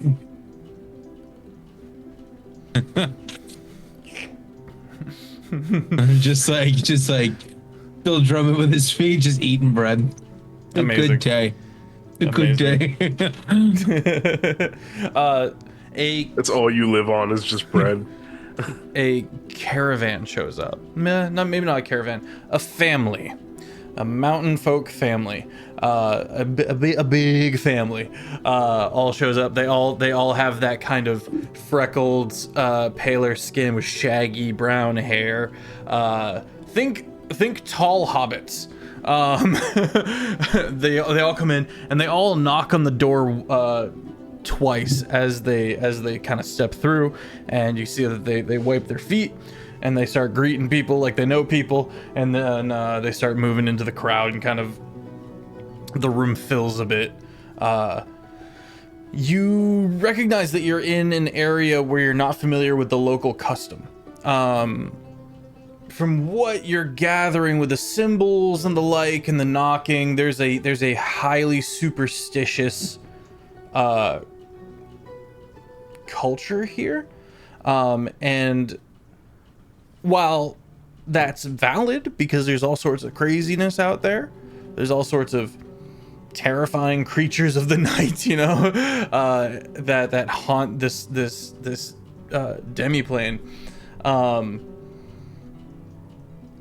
There's a specific yes sir, no sir, firm handshake subculture that revolves around this tavern, this inn, and there are all these little farmsteads out in the various mountain regions that they all finish up their day of hard labor and come here and drink. And Hoch, Hoch is how it's actually pronounced. Hoch has very much found his niche, if that makes sense. He's got regulars and a fair amount of them. as the place continues to fill a bit. Roll a d6, Puff. Wow. It was a 4. A 4. An additional 4 silver is added to your coffers.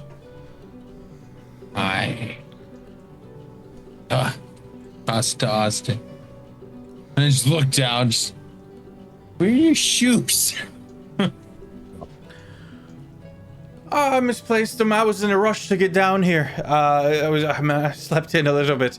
Roll insight. I'm gonna use the inspo because I got a 7, so I'm using my inspo. Thank you, Chad, for the inspo. Get him. 19. Get that sussy baka. Get him.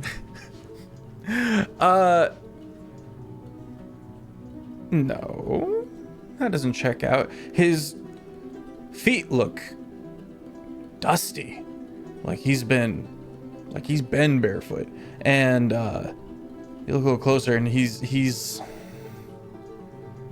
being flippant, and he's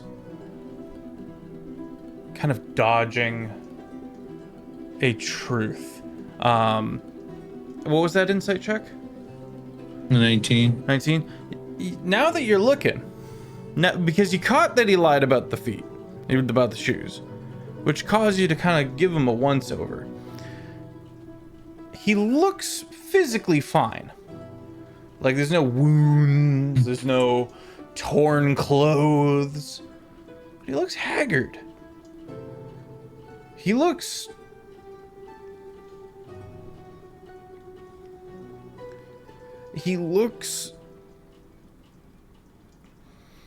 stretched.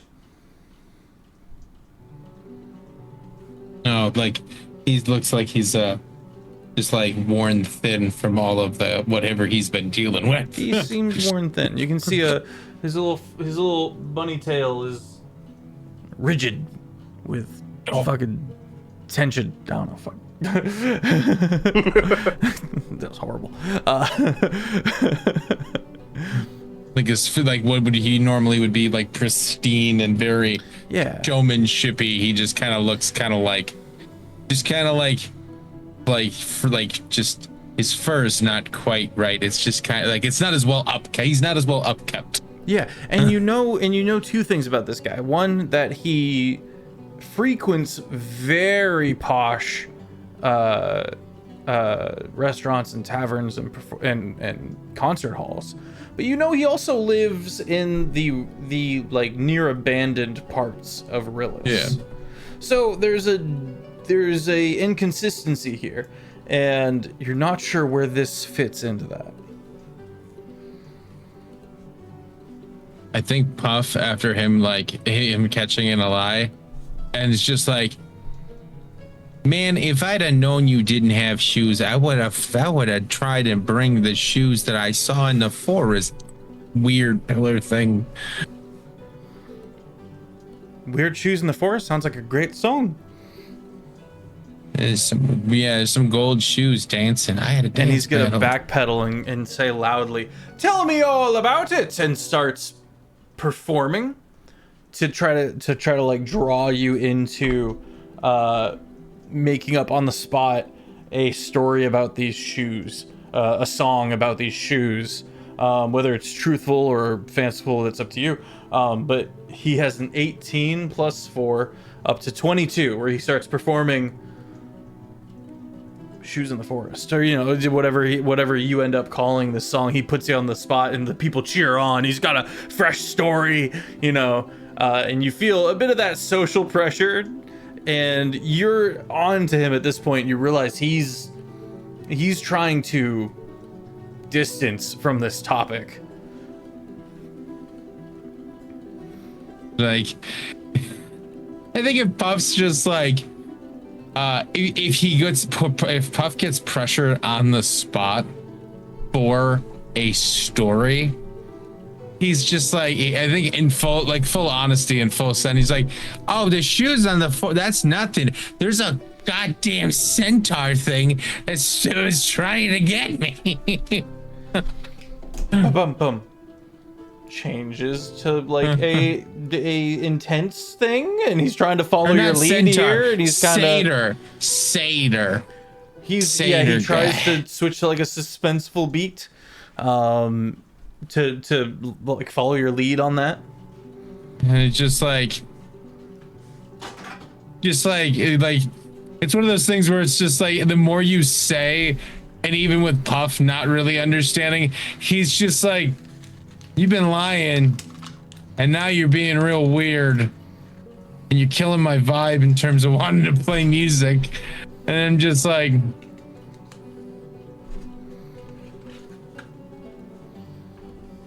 I'm gonna go get a drink. I'll be right back. The crowd then does a bit of a ah. Sorry, But I'm thirsty. He quickly draws the crowd back in, nods to you, and makes a show of being like, the other performer, ladies and gentlemen, kind of a thing.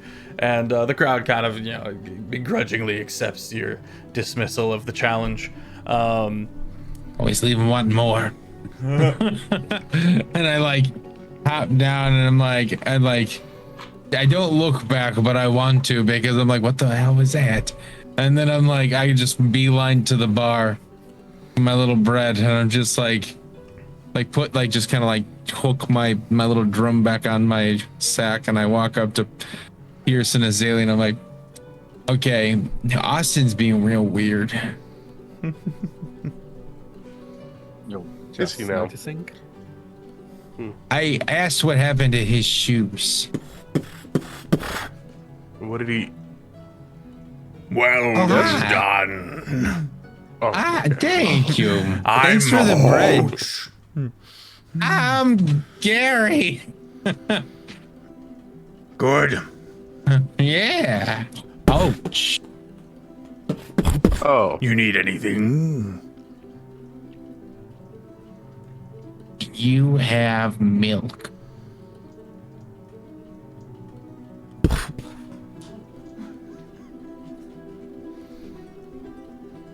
He does not reappear immediately. Okay. He goes into the We'll kitchen. never know. I just look back. I just like shake that off. I'm like, so yeah, I asked him about his shoes, and then he's like, oh, I misplaced him. But then I started just looking at all of him, and he just looks like, you remember when we were at that party and how he's so fancy? And then when we ran into him, and then he took us, where did he take us? He took you back into town, but he told you he couldn't take you back to his house Yeah. because it would have been Yeah. embarrassing. And for even him. then, he was fairly well groomed. He is no longer well groomed. And when I brought up the shoe dance, he definitely seemed to distance and get kind of weird about it. Well, Pierce did have a theory that seems to have more and more credence than what you're telling us. I think we owe Austin a few questions, potentially some answers from him, seeing as he may or may not know something about at least the shoes, if not Shoes. just that, something about that satyr. To find the goat man. His armor is by his horse in the stable, but I haven't found him specifically. But I think it's fairly easy to assume that he's somewhere here. No, that'd be a mistake. I was like, well, would we be upset if his armor went? Would we be upset if his armor went missing? But then I'm like, I haven't committed a crime, but that's definitely That's committing definitely a a crime. Exactly. Catch 22. I think It'll be just fine. keep an eye out. We spoke with Hoach, and he said he'll let us know if you see the satyr walking about. Hello. We don't have milk. Well, I thought you had goats. The ghosts were giving milk. Now they're soup. It's not bad. It's a little salty. I mean, it's so good. I love this. Yes. Every time you come near me, I fear for my life. I think you look adorable. Thank you. Do you have? Just gonna slurp the soup. Shut up. What would you make? Do you have anything sweet? Yeah. I want a sweet drink and a sweet food. Yeah. It's a great day, and I just look at both of them. There's some faint tap dancing in the background for you. We're Me and Azalea are sitting here with our like freaking Always Sunny like conspiracy boards, and Puff is just going. He's on the swing in Cat in the Hat. Just, and I'm here. Like, oh boy. I'm just like swaying back and forth on a stool. Yeah. you paid for a night here, so as long as things don't go south, we'll be resting here for the night. Don't you mean Waynward? Ah, I look at Pierce. I look at Puff and go, that's actually really disrespectful. It's, Oh, no. how is it? I'm confused. Did you make your first joke? Are you serious? I can't tell. That was a joke. I thought it was. Puff, don't be an upper. Did I say that right? Yeah. Yes, no, you did say that right. I got so Okay. confused. I heard it around town. I've been dying for an excuse to use it. Aren't we on the upside? How dare you? We don't need to get into this. that right? I'm confused. This is a fishbowl. Don't worry. I wasn't until all of this just happened. Anyway, You are brought sweet tea with a very weak mead kind of mixed into it, and a different soup. Actually, Nice. I'm gonna say it's the same soup with sugar, with sugar in it. and It's just not even mixed in. It's just a pile of shit. Ew. I look at the soup and I'm just like,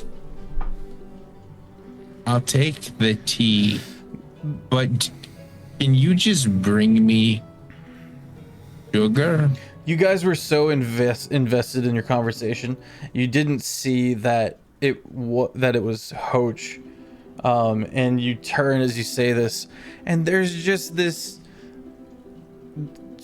kindly, young woman with big curly hair and big wide eyes, who's looking at you, and goes, "Oh, do you need sugar? Yeah, all right. Is the soup not to your liking? I can take it back." I immediately take the whole bowl and Oh, that was amazing. Thank you. yeah, of course. Do you still need the sugar? Yes, yes, Okay. I do. Also, Goliath. Look at Pierce. Give me whatever you're drinking now. What do you mean? I just take the rest of your drink and I'm like, and then Whoa, it's dude, ginger. it's- I taste the ginger and I'm like, Yeah, that's what you get. Mm-hmm. what are you drinking? Why is it spicy? Oh, I'm drinking my drink. That's kind of like the point. I just drink The white tea. the girl comes back and she sees the drink. She hands you a small maybe a cubic inch of sugar on a out of a bag, that she kind of pours out onto the dish that was your soup bowl was on. She ties it back up, and she goes, We ration things here. Did you like it? Do you need another one? No, I'm okay. And then I just Talking start to licking you? the. Sorry, talking to Pierce. Talking about the spice drink. Yeah, I'll take another one. This was actually really good. I liked it a lot. Okay. Sorry. Anything else? I'm fine, thank you. Looks to Puff. I need bread Okay. and. Do you have sap or syrup? I've got honey. That. Okay. Leaves. Just sitting here patiently with the residual sugar. And I'm like, not gonna be the same. But it'll be close. Hoach, like, clock out. Hoach is currently arguing with whoever's in the kitchen in Giant. And I would like to eavesdrop on what they're arguing about. So I can speak yeah. Giant. okay. Oh. Puff, real quick. Sorry, Azalea. Puff, an older drunk gentleman comes up to you and goes, "Oh, you'd best be careful." Kind of nudges you. "That's Hoach's daughter, that is, and those," points out to all the guards outside, "are all her brothers." Nods wisely. I am very wise. Stumbles away.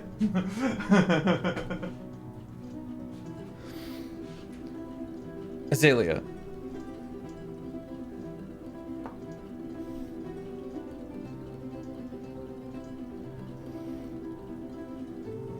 Christ metaphor. Sorry, I'm stretching. Happy Easter, everybody. That's They terrible. don't know if they're gonna hug or throw fists. Sorry. Devs are currently trying to work out the teabugging issue. Help! Google eyes, are you in the kitchen? Yeah. You speak Giant. "I don't know. It simply asked me and was willing to pay another gold to keep an eye out for one of those satyrs." Yeah. Well, we haven't seen any fucking satyrs. I know. But it's a good money, and hey, keep an eye out. Don't be putting your mind into other people's business again, Ouch.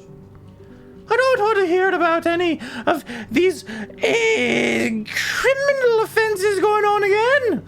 It's nothing like that. See that it's not.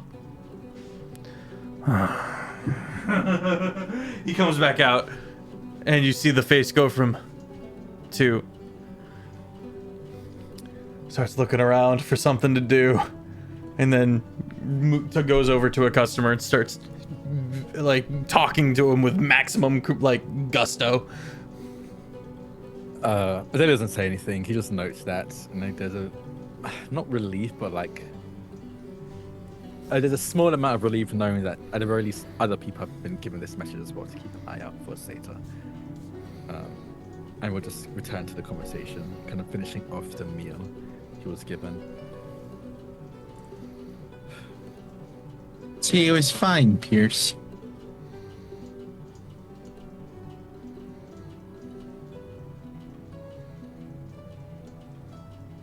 It was fine. She comes back with the needed things and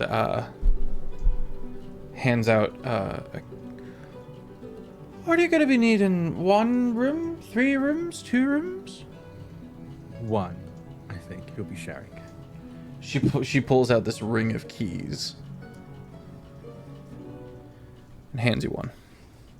Thank you. If there's anything else, my name is good God, Kentelope. Thank God. Thank you. Telepy? Cantelepy. Catelopy. One more time. It's cantaloupe. Oh. Is that what you'd like to be referred to as? Well, yeah, I don't. Cantelepy. Will do just fine for me. Cantelepy.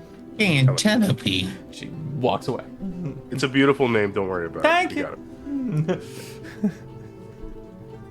Got it.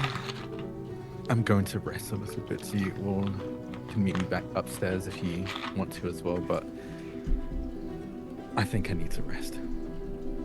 There's Yeah. a lot of people. I'll hang out down here at the bar for just a little bit, but I'll meet you guys up there. Or if you want to keep playing, I don't care, but I'm not leaving you by yourself. It's like you care, Pierce. I just adore you. Look at you, you big old softy. Puff doesn't drink, and he has drank mead and whatever Pierce was drinking. You big old softy. And I just like elbow him. I palm his little bunny face and get him off I of blow me. raspberries. Yeah. I can't feel your hand. I'll be connected telepathically if anything goes wrong. And I'll start, Understood. I'll say in his mind. I'll start heading upstairs. Psst, Azalea. Azalea. I gotta connect with one person at a time, and I'm seeing Puff drunk. I'm actually only connecting with kids. Just like ping, ping, ping, ping. Knock, knock, knock inside your mind. Just And you keeps open it up for like a pinging second. It's like, do over. you think flies have feelings? Just- Do you think that animals ever like really wish to be human? Do you ever think that fruits can feel it when you're eating them? Do you ever, and then you just shut it out? You know. And then I just start listing off a bunch of plans. The moment you say, "Did you know?" I just cut the connection. I'm the boy who cried, ping, hello. How Fun is fact your number rest? one. I just ping, how's your rest going? Is it going good? As you are heading up the stairs, you get to the balcony before you hear, wait, and Yes? Cantelepy, 3 stairs at a time, goes over to you and goes, I gave you the wrong key. Please give me that one back. Okay, here you go. Just gotta hand you a different key, and then, so sorry. Thank you. She walks away. And just to communicate further on a thing, as she walks away, there's at least 10 eyes that kind of linger on you, Azalea, and you guys realize that this daughter has many dads, and everyone is like hyper protective of Cantelepy. It's a small town. Everyone loves her like a daughter, and that's why everyone being not dicks about it, but they're like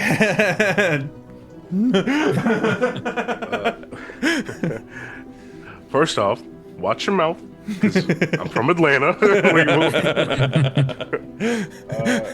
Zoch's Would I be house. would I be able to see, like, when Cantelepy gave us the key the first time, what, like, number or something, if there were numbers on them, Yes. that would have been?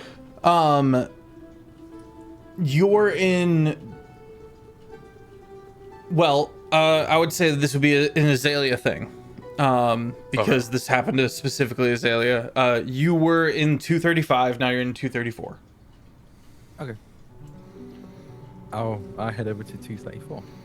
Yeah, you head over to 234. Key in a lock. Open it up. You going in? You all that? As I walk by the 235, or if I see 235 from here, is there Yeah, like, it's the a way next to- door over. I imagine there's no window way to look inside.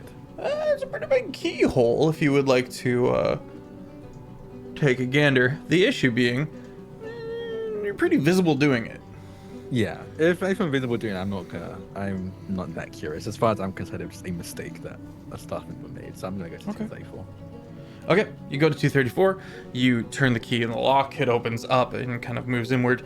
Kind of a nice cooler from the, you got like heat of the hearth over there. You've got kind of this nice cooler, darkened room. You can see the window on the far side has bars in it to kind of keep safety.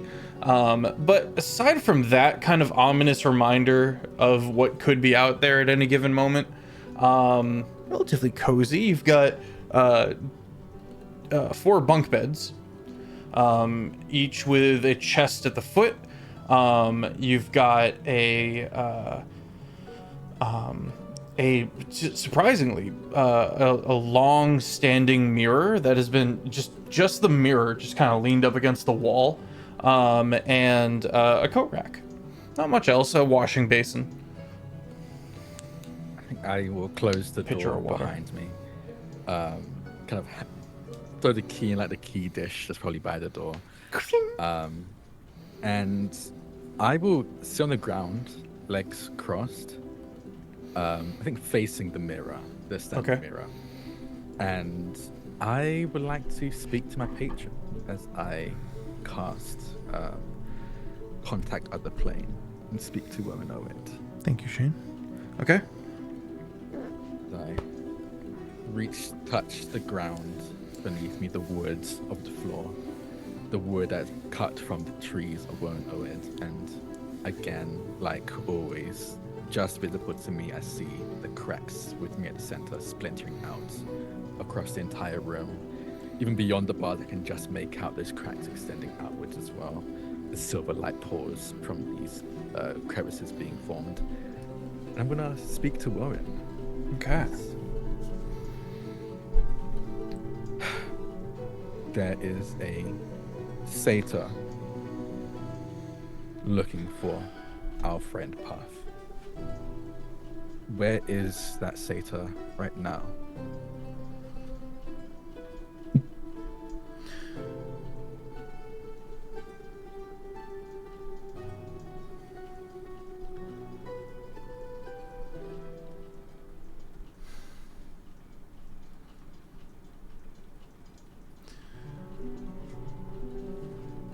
You get a vision of you're peering out of eyes that seem to not belong to any body and floating in the air. And it's looking down at the crowd of people, and he watches, and you feel it pass through the floor to the floor below, through that kind of balcony area, and kind of inspects a few bottles before going back to scanning the room. You see the view glaze over Puff.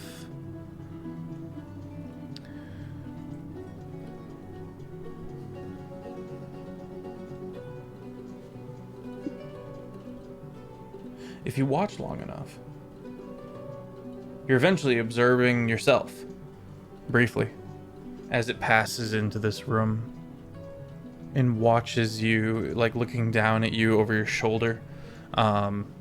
You can see the back of your head, which is always strange.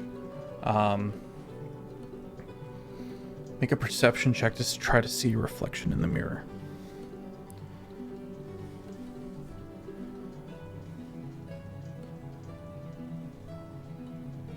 That's bad. A 9. A 9. You are able to tell that it is not a physical being that hovers over your shoulder. But one that does not require a physical body right now. Do I understand this as me seeing through the eyes of Warren Owed, or seeing the eyes through the eyes of something else? Something else. Okay. The being that is watching me now. Are they related to the Satyr I'm looking for, Puff?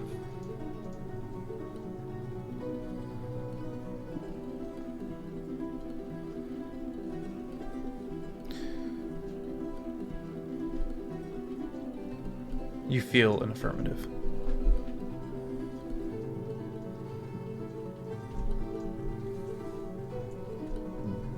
A sense of rightness. Do they mean pierce and I harm? No. I can already assume they mean Puff harm, so No. let's ask that question. Oh no. Okay. Is Puff guilty for the crimes they're accusing him of? How many questions do you get? 5. Okay. This is my first one. No. These are just nods to themselves. Says, "Thank you. Won't know it." The vision turns to move back out into the middle area, and that's how it kind of fades out. And I will open my eyes, looking into the mirror for a moment before telepathically communicating with Pierce as I get ready for bed. I spoke with Rowan Oed. I trust her implicitly, and she said that Puff isn't guilty of whatever crimes this Satyr is accusing him of, but the Satyr or someone related to it is watching us now without needing to be here. It's reassuring. Sorry, that's sarcastic. That is actually reassuring to know that our golden boy is still our golden boy. Pierce, are you thinking to Azalea? Tell him I say hi.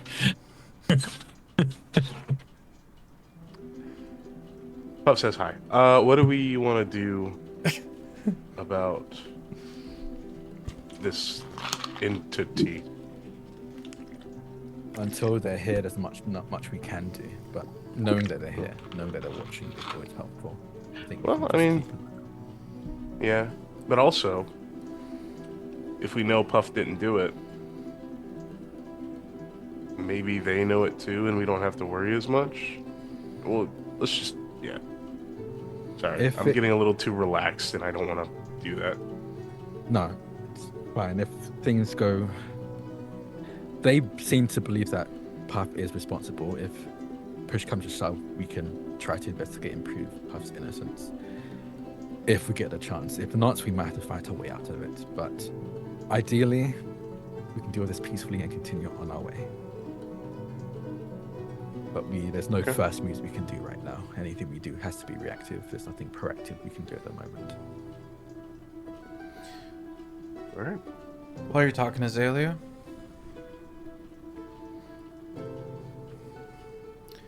the chest that was open, just on its own, loud clack.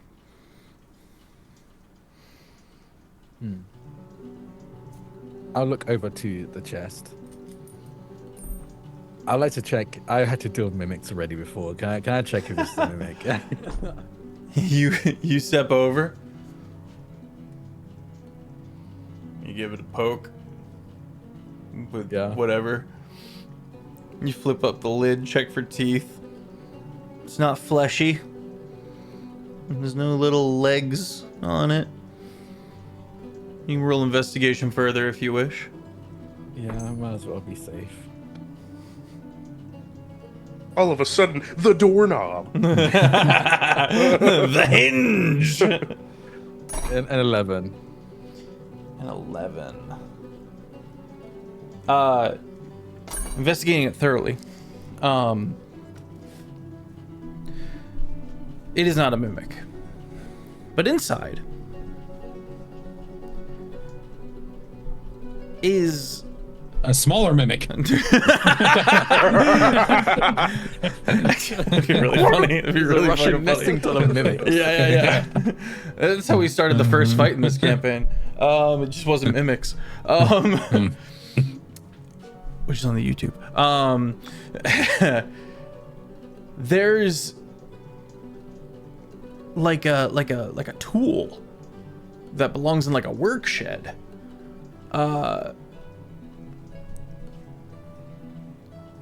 Because it's rudimentary, it's not like it's a monkey wrench, but it's one of those wrenches that you can roll to like vice grip tighten or loosen. Yeah. It's the only thing in there, dead center of the chest. I'll pick it up to investigate. Cold metal.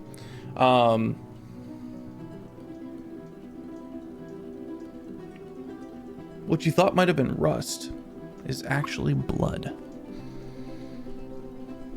We're trapped in a game of Clue. Yo. I'm down.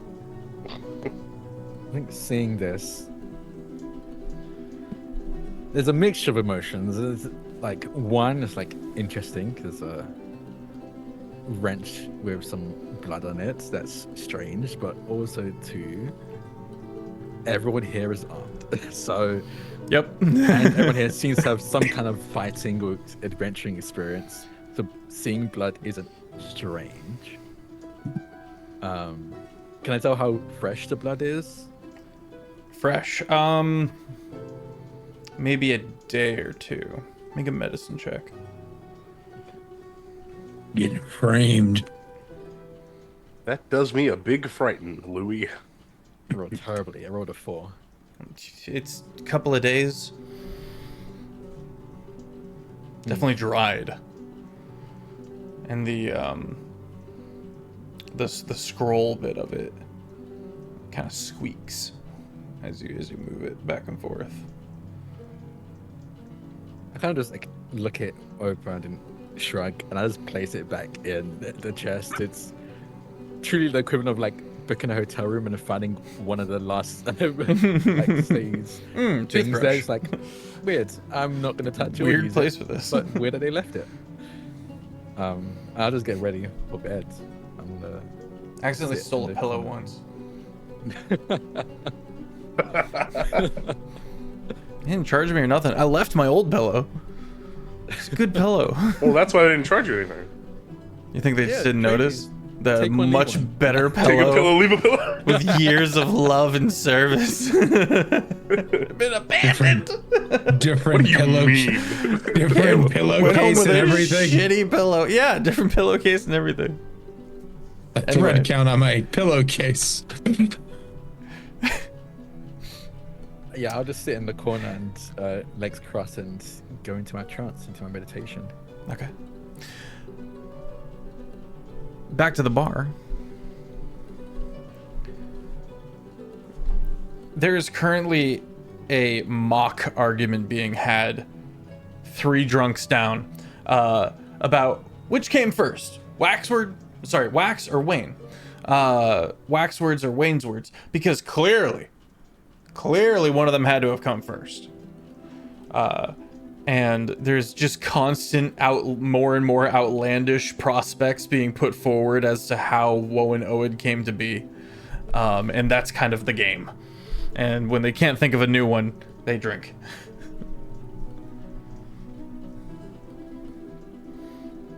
Pup just like drunkenly walks up. You think that's crazy? Do you know what a moon is?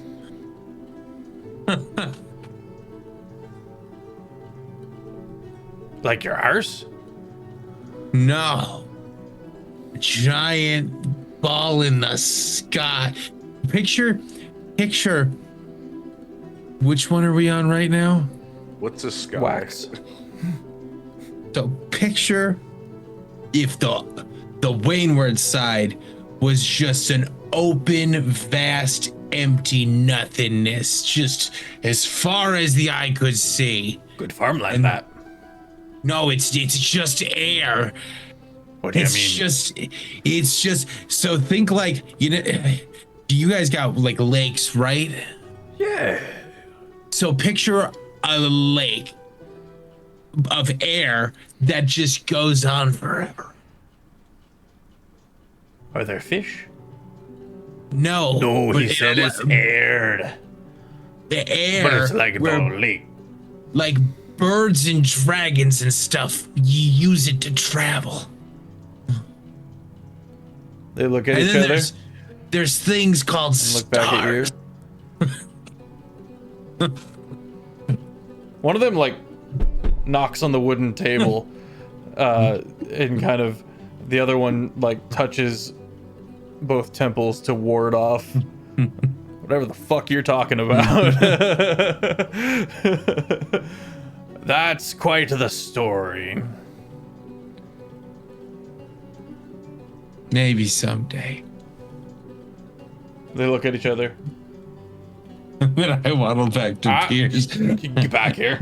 I've got kin up there. I wouldn't want anything to happen to them. He's also drunk. Are you saying that they're in danger? No, this realm. Pierce will stand up and start walking over. Bob says this realm. No, and it just like it's- probably shouldn't go too far into just talking about how I'm a realm traveler. This is a there's part of this that kind of like unlocks this like peace with Pierce, because he Okay. remembers times when like his clan would like just be chilling out, hanging, drinking, and they would get into stupid arguments like this. And so he kind of sits down and takes like a bar napkin, takes some charcoal out of his bag, and he goes, okay, that's not what he's saying. Imagine that everybody on Waxwords and Wanewords were both living on... Where are we now? Wanewords, right? Waxwords. Waxwords, sorry. Yeah. Sorry, I'm a little tipsy. Anyway, imagine that Waxwords was all that existed, but both people on Wanewords and Waxwords existed on Waxwords. And it was just a flat plane like it is now. And that the space between Wainsword and Waxwords is all that exists. Wait, let me see the napkin. For And I how like- far? For Forever. forever. I This like. is an alien concept. I take the napkin and I do like a little like kind of like roll into itself, and I'm like, so you see how like this is like this circle is Waxword and Rainwords, how it just kind of wraps into itself. It would be like this, and I unfold the napkin to where it's a flat plane. And then everything above it goes on forever. But you're stuck, like how there's gravity. You're just stuck on just the ground. But the ground is unwrapped. The idea that Puff was explaining the idea scientifically wrong to these people bothered him more than him talking about ideas from their plane, which is why he came over to correct them.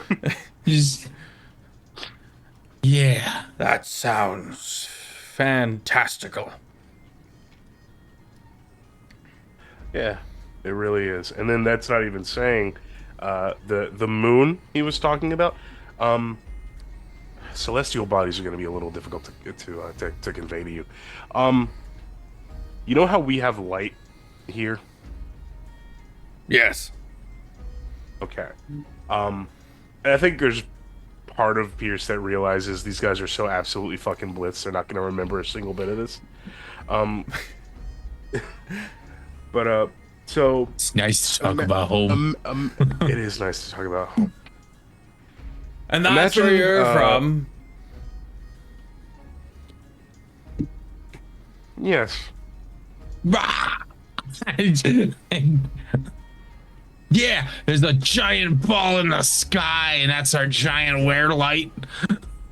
It's like a wear light, but it's on fire consistently. Sido. And do what? He says, Sido. and the Wookiee of a Furbolg gets up and walks over. They're from out of town. Yeah, we're just passer-throughs. Saito goes, Good. A moment, please.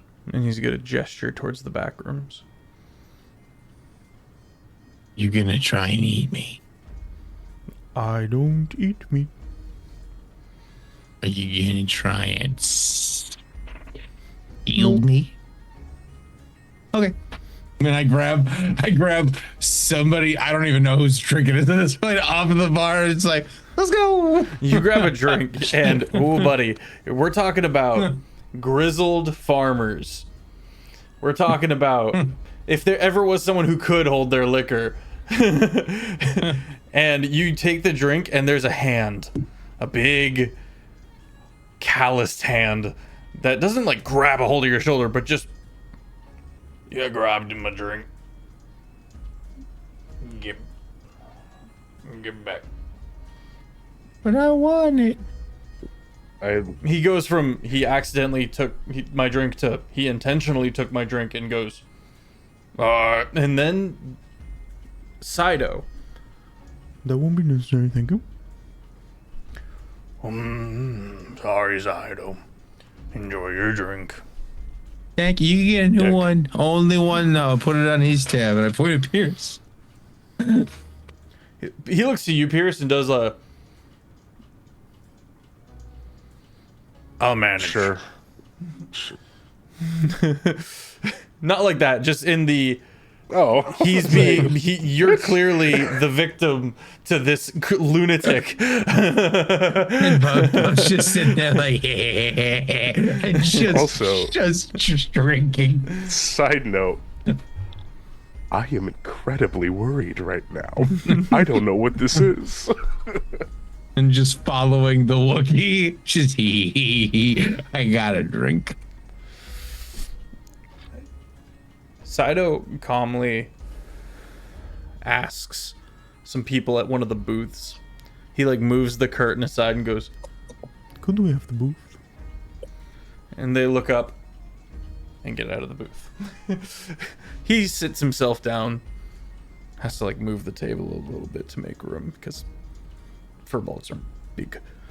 And kind of shuffles inwards, goes all the way to the end. He naturally always hugs a wall or a corner, Saito, and he goes, I just want a moment to speak with you. Okay, I like scooch into the booth and then I proceed to like flop on his lap. Go ahead. onto whose lap? Onto the Volberg's lap. Just go ahead. Oh Are we in trouble?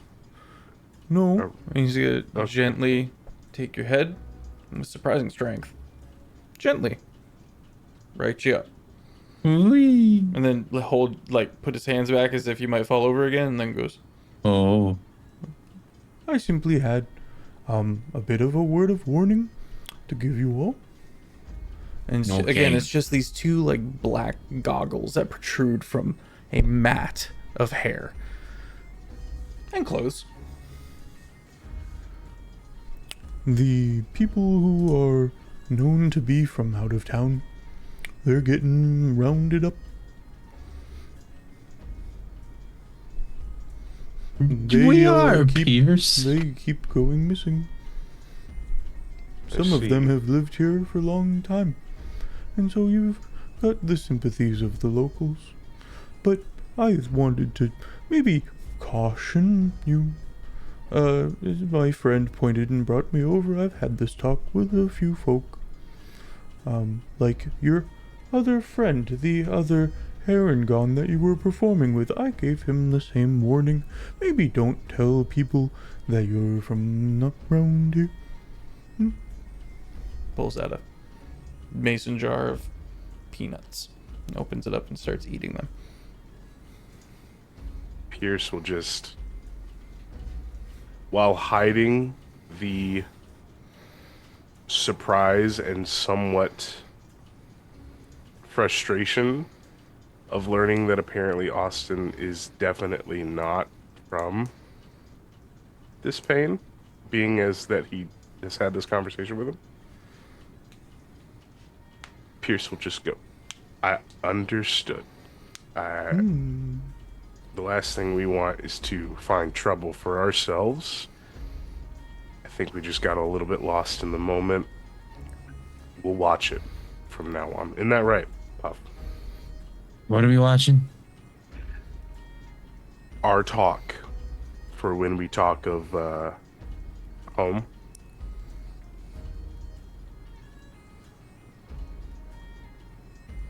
I'll give you the same talk in the morning for when you. Okay. You know? Yeah. Yes. I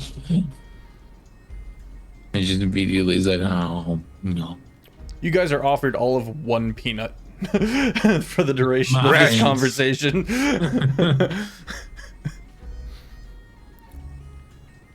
That was all. I need to go back to keeping an eye out. You're so fluffy. I'm really not. You are, though. I think you're just getting the fluff back on you. How do you stay that fluffy? He's our friend does pressed him, and then I get clean. It's nice. Where are you all headed? I don't know. We're still figuring that out. I'm coming. But we'll be okay. I'm just journeying out to figure it out. Judging by, your other friend, I'd gander that you were from Rillis. Any word? Well, we're not from Rillis. We are from Plea. But we're just I hear nice things about Plea. It's on the other Me side too. of Rillis. I think there's like a switch that has been flipped for Pierce is I think he assumed because they were outside of Rillis and outside from like the prying eyes of like the guards and like most of the forces that were like after them like really heavily, there's a chance to be a little bit more lenient and a little more of a chance to cut back here. And seeing how far that reach goes has put up a lot more walls again for Yeah. him. It's just not Lord Werst or Uzak Yeah. anymore, you know? Yeah. But it all It's belongs to over. the Sovereign. So anyway, we'll be more careful. Okay. Where did our friend go? He's Which one? upstairs. Oh, where's Austin? Look around. Where's Austin? You guys are in a booth, tucked away in Oh. a dark, in a back room. I'm sure he's out on the floor still somewhere.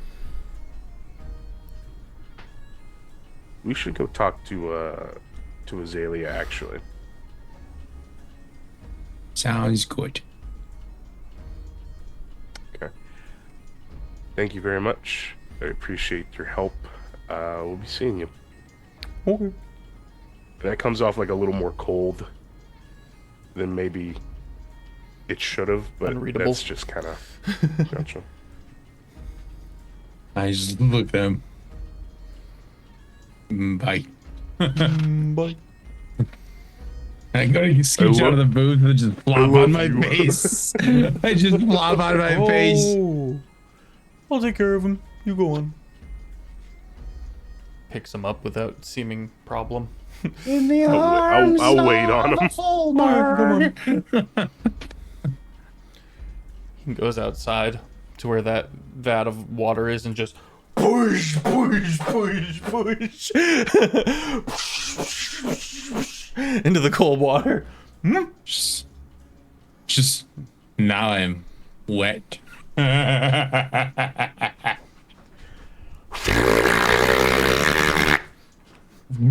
down. It just throws off. You gotta take care of yourself a little, man. I'm gonna go lay down. Okay, that's a good idea.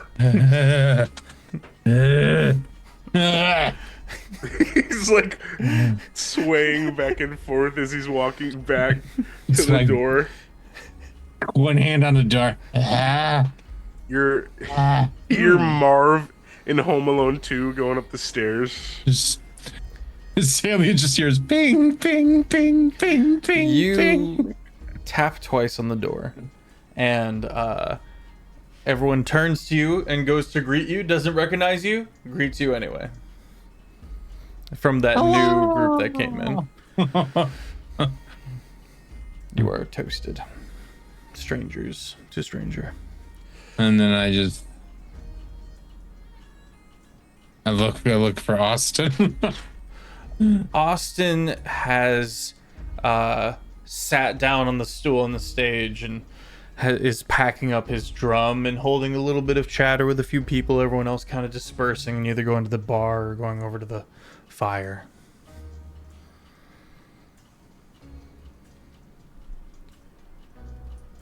Just pops the stare and looks over at Azalea. It's just like, get Are him. you in the room? It now? is Or not Azalea, Pierce. He's like, get him. Get him.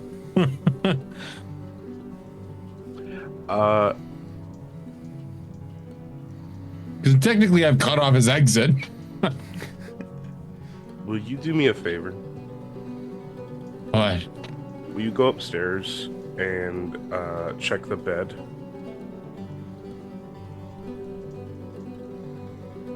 Which bed? The bed that you'll be sleeping in tonight.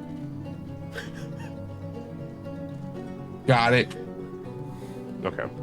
And I go waddling up the stairs to the room that I assume we're supposed to be in, because I don't know that we've changed rooms. You head to 235. What do you do? I just You stand before a closed door. Oh try to open it.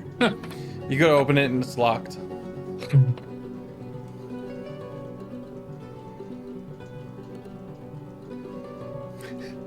Sleight of hand. They're pulling out my thieves' tools. Fucking What have I Azalea done? What have I Azalea done? locks the door. I will say I would have been like, I'm so here for this. hey, I'm It's a sending dirty Papa. 20 Can on you the like sleight of hand. I will say disadvantage. For while you have drank all of 1 or 2 or 3 meads, It was better you are on the smashed. disadvantage. Oh my god. It was a 22 on the disadvantage. I was like, Azalea locks the door. Okay. Excellent. Ching, no. ching. Excellent. Door's open. I look You around. behold a and dark find- room. It's just like looking. Well, can I see anything? You see some very comfy looking beds. I just go and I just like crawl into the first bed You that I close the door see. behind you? No. No, you're leaving the door open? Okay. Oh god. Okay. Okay. At this point, Puff has drank the farmer's drink, and then Make a perception What? check at disadvantage. Actually, sorry. No, that doesn't work. Make a perception check at disadvantage. well, that's a 22, and then Andy, it's gonna be okay, buddy. 21. It's gonna be okay. 21. 21. I sent my child off without parental supervision, and he When immediately you initially were like, go ran to the room, rat traps, opened up the rat poison, you- stuck a That's fork more in me the than anything outlet, else, though. We lined that up chased the nicely. ball into the street. That is the first thing he did. you said go to the room, and I'm like, yeah, okay, I'll go meet up with Azalea. And then I'm like, wait a minute, Azalea didn't tell us that the room changed. So I have to go to the older room that I know. You move across the room and you're like, man. Are you barefoot? I can't remember. Yeah. Yeah. You're like, wear man, shoes. my feet are sticky. My feet are sticky. Oh no! My feet are sticky.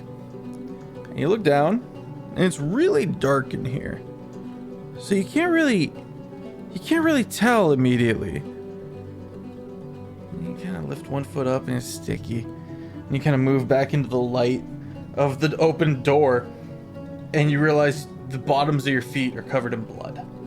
And you have just left bunny prints.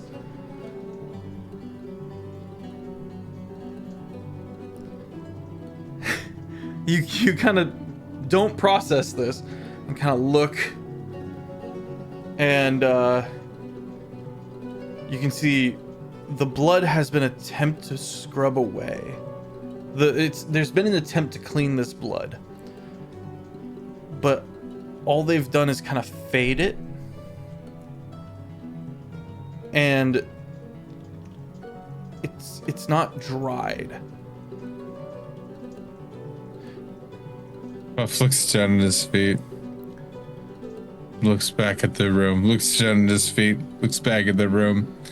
And then I'm just immediately, it's just like, and then like a million pings, like you missed a call from your mom. You are still in the room. You are still in the room. I slowly back up in just sheer horror, and then just like rapid fire sending every thought I can to Azalea. It's the ears. I had to do this because it is funny you cried ping. You pinged. The last time you did this to me, all you wanted to do is tell me a bunch of plant names. So I hear these pings, I'm like, I don't need to know about plant names. So I don't open up the call. I don't respond. This is the worst domino trail ever. So, real quick, I've realized I've kind of said two things that contradict. Blood on the floor, mostly cleaned up, stained, still sticky, and so you leave just a little bit of prints, but it's not like this big wet sludge trail that you've moved across. You also note the scraping from the blood pile, as if a body had been removed, dragged away. I, at this point, immediately like take 2 steps back out of the room, and I'm just like, after not getting all the pings, I'm just like, ouch! Okay. Pierce. Yeah. Because as far as Puff knows, you gave me a room. My friend went to it, and he's dead. Oh yeah. Pierce, you cross the room towards Austin. Backing up a little bit. Austin is finishing If we're backing up a little bit, I would have been like, "Hey, I'm gonna send." No. No. I don't know about that. It's still gonna happen, but like, Okay. just to say that I tried to be a good dad. If this will help you sleep tonight. It'll help me sleep tonight. Okay. It won't change anything because I'll just be like, okay, cool, I'm just gonna wait for Also, to knock on the door. You're meditating. Yeah. You're basically sleeping. I'm Do still you? conscious. You're still conscious. Okay. I'm still conscious. Just checking. Yeah, you send that. And you head as the last person kind of finishes talking to Austin and heads off, saying something along the lines of like over to you, like, that was amazing, you know, and just keeps walking off. Austin looks up at you. Well, it's good to see you again. Before he finishes the clasp on his drum case and slings it and stands up. Oh, nothing like well-earned bed and breakfast. You staying the night or are you heading out? Yeah, I've been here for a few days. Okay. Yeah. I was gonna grab a nightcap with the guys. Do you wanna join us? I think I'm all right. I've been performing for hours, and I'm a bit sauced myself. I've had a few. I've had a few already. I think I'm just gonna go pass out. Yeah. because of the playing or because of the running? Ooh.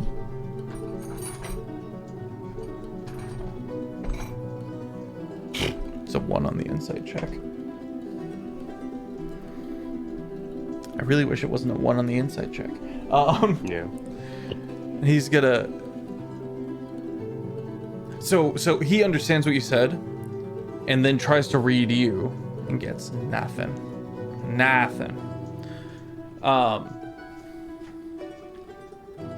Kind of. Me, the DM, is pausing. It's a really good one-liner. Thank you. I worked hard Oh, on it. I've been known to run. I've been known to skip even. Sometimes I prance. It's good to be fleet of foot in my line of work. Wouldn't you say? Yeah.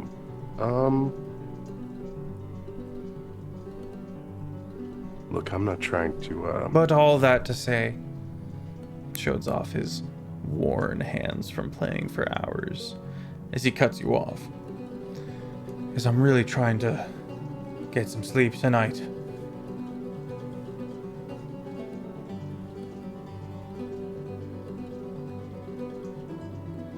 Yeah, we haven't really been able to sleep either.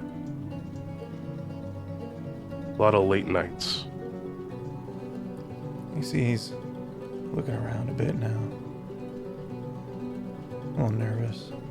But he's not leaning forward after that kind of initial brush off. As you continue to lean forward, he kind of leans back. Kind of on the back foot there, and he's kind of taking stock of the room. I think a good talk with some associates will help clear some minds. Get our initiative straight. I really, really think that'd be a good idea. I believe you. He's gonna walk away from you.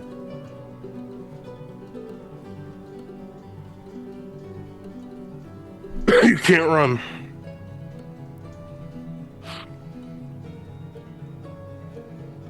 You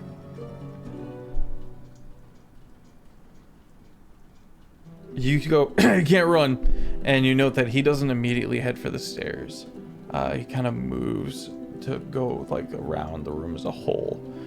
When you hear Puff yell, "Hoach! Hoach!" What'd you do? I literally was just like backed out, and because Pierce told him to go investigate the pad, his brain's like, oh, go check to see how the room is. And he's just, ouch. Pierce, you're a pretty smart fella. Yeah. Doesn't sound like a Hoach problem. It sounds like a you problem. This is a good stress above table. This is a good stress. I love it. I kind of like glance between Austin and the stairs before I finally go, fuck, and I will start heading upstairs. You start heading upstairs. You look to the side and you see Hoach at the far end of the bar on the other side of the room go. Boom, boom, boom, boom, and you start picking up your pace. What do you, actually, no, we got some time left. Would Azalea hear me screaming? Yeah, I was gonna say. I think at that point, If you're like when I next hear door. Okay. yell for Hoach. Okay, I just okay. kinda, like legs crossed, eyes just shoot open. It's barely been an hour. It's not all it Third took. night of sleep uninterrupted in a row of meditation, of zen. You're trying to be zen right now. 3 nights in a row. Not Puff's fault, just it's been arduous. It's been a journey. I'll go to the door, open and poke my head out and go, "Why are you shouting, Puff?" You're alive. Yes. I'm so happy. Whose blood is this? What? And I just point. Something bad happened in that room, man. How loud are you saying this? Pretty loud. Okay. It's a loud room, especially with the music not being on right now.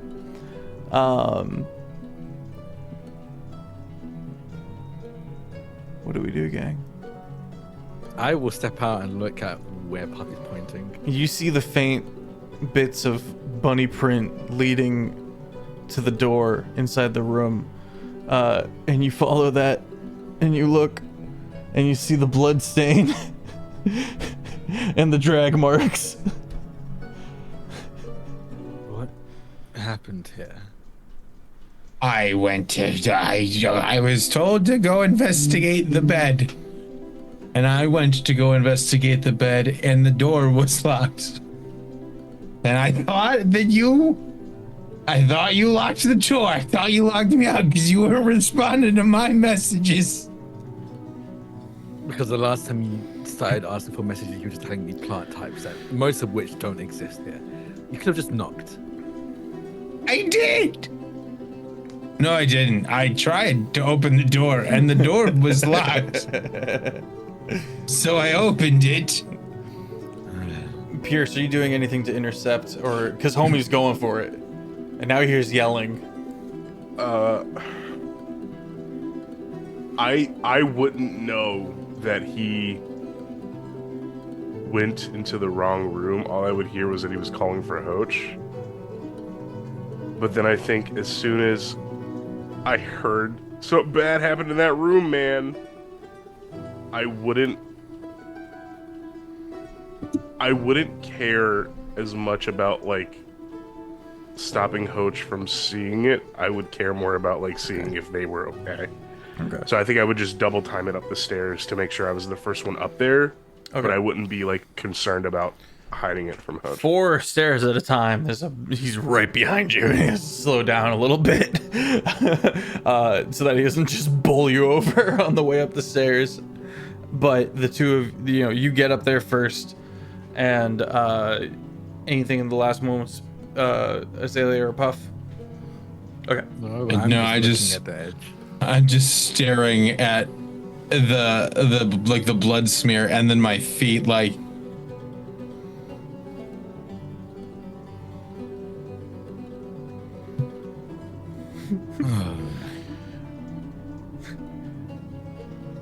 And that's it.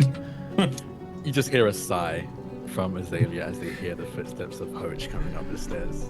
Hoach gets to the the top of the stairs with Pierce. Pierce? You doing a thing? What's this? What are you? Oh my! I'm just like he's acting. No, you're good. I'm just like looking at the scene, and I'm like, what are you doing? You told me to go investigate the bed. And yeah, our the room bed was that we're stick. Yeah, our room's covered in blood.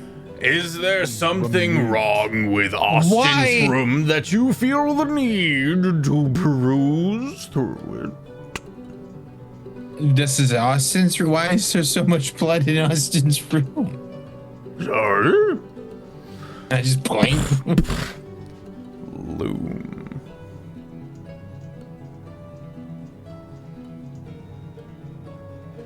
Looks at all of it. Surprisingly, he doesn't explode. Instead, in a calm moment, he turns, walks to the railing, and surveys until he spots the bard. And then look, Sidon is already looking up at him. He points at the bard. Sidon nods, gets up, starts making his way through the crowd. Tell me, Puff, why did you go in this room? We were given keys to this room. Yes. Well, yeah, we Tyler, your daughter, they gave us the keys to this room, but then as I was heading up, they told us that was the wrong key, so they switched over to room 234. Yeah, Cantelope gave. Oh, I didn't know that. I thought I used my lockpick because I thought Azalea was pranking me and locked me out of the room. Okay, you're drunk. I thought you drank very one. drunk. Okay, do you mind as I place a hand on Puff's head? What did I drink?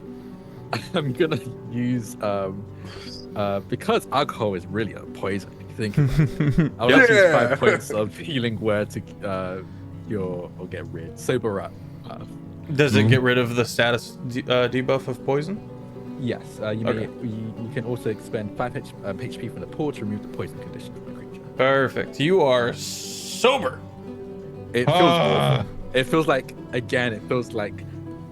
the fingers are being dragged down your spine, like really bony fingers being dragged down your spine. This happens. Coochie coo. Joe, I don't. Why? First off, Celia, why?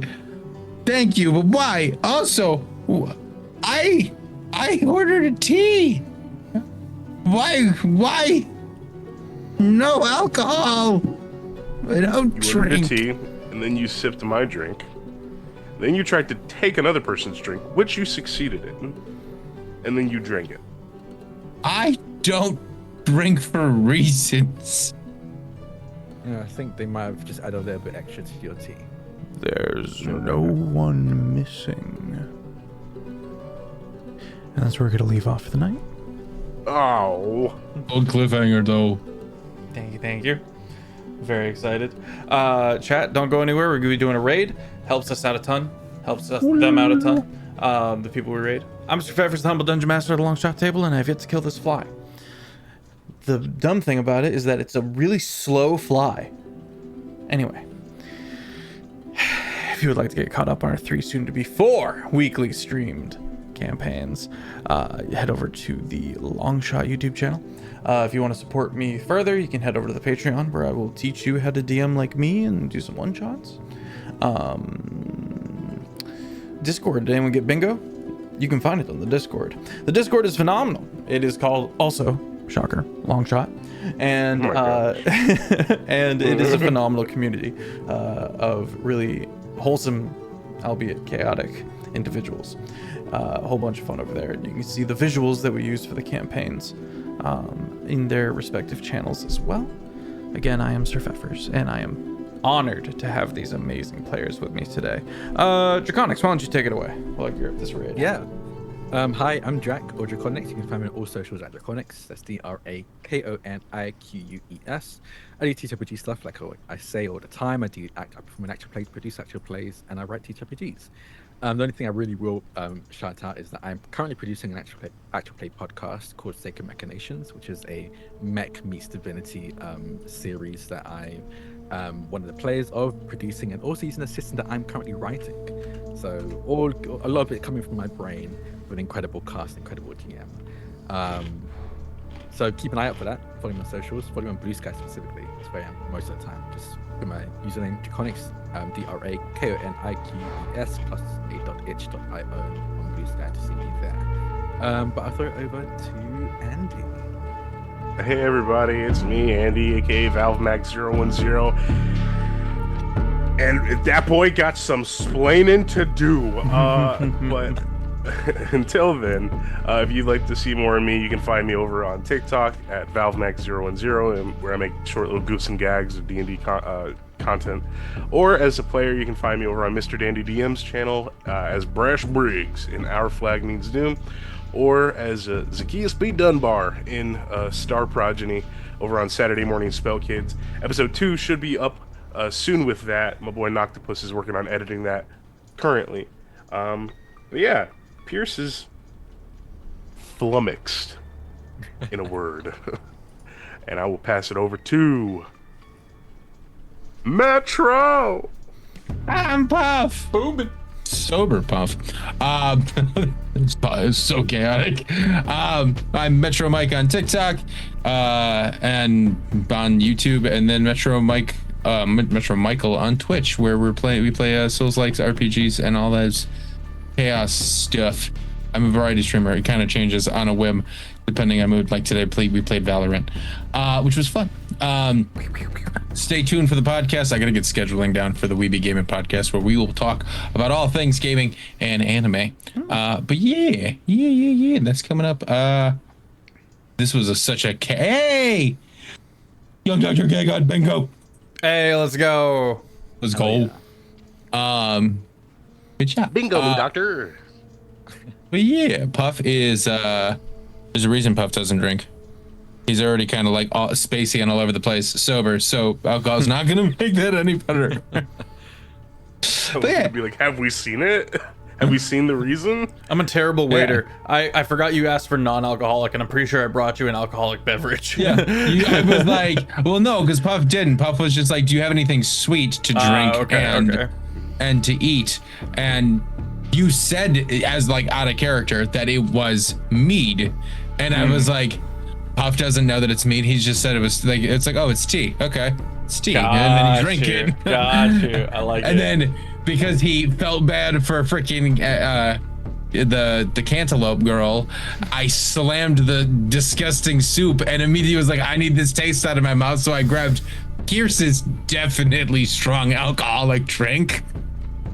And I get him 2 foot. It's a fireball with Tapatio in it. I'm like, oh my god, I'm 2 foot tall and 130 pounds. Like that's just pure, just poison. Did you guys like my little tavern? We're gonna go raid the Smoking Barrel. So fun. An amazing tavern as well. Yay. Phenomenal beans. Yeah, I'm glad you guys liked it. I didn't name it. I just called it Hoach. And I was like, this guy would just call it Hoach. And we are raiding.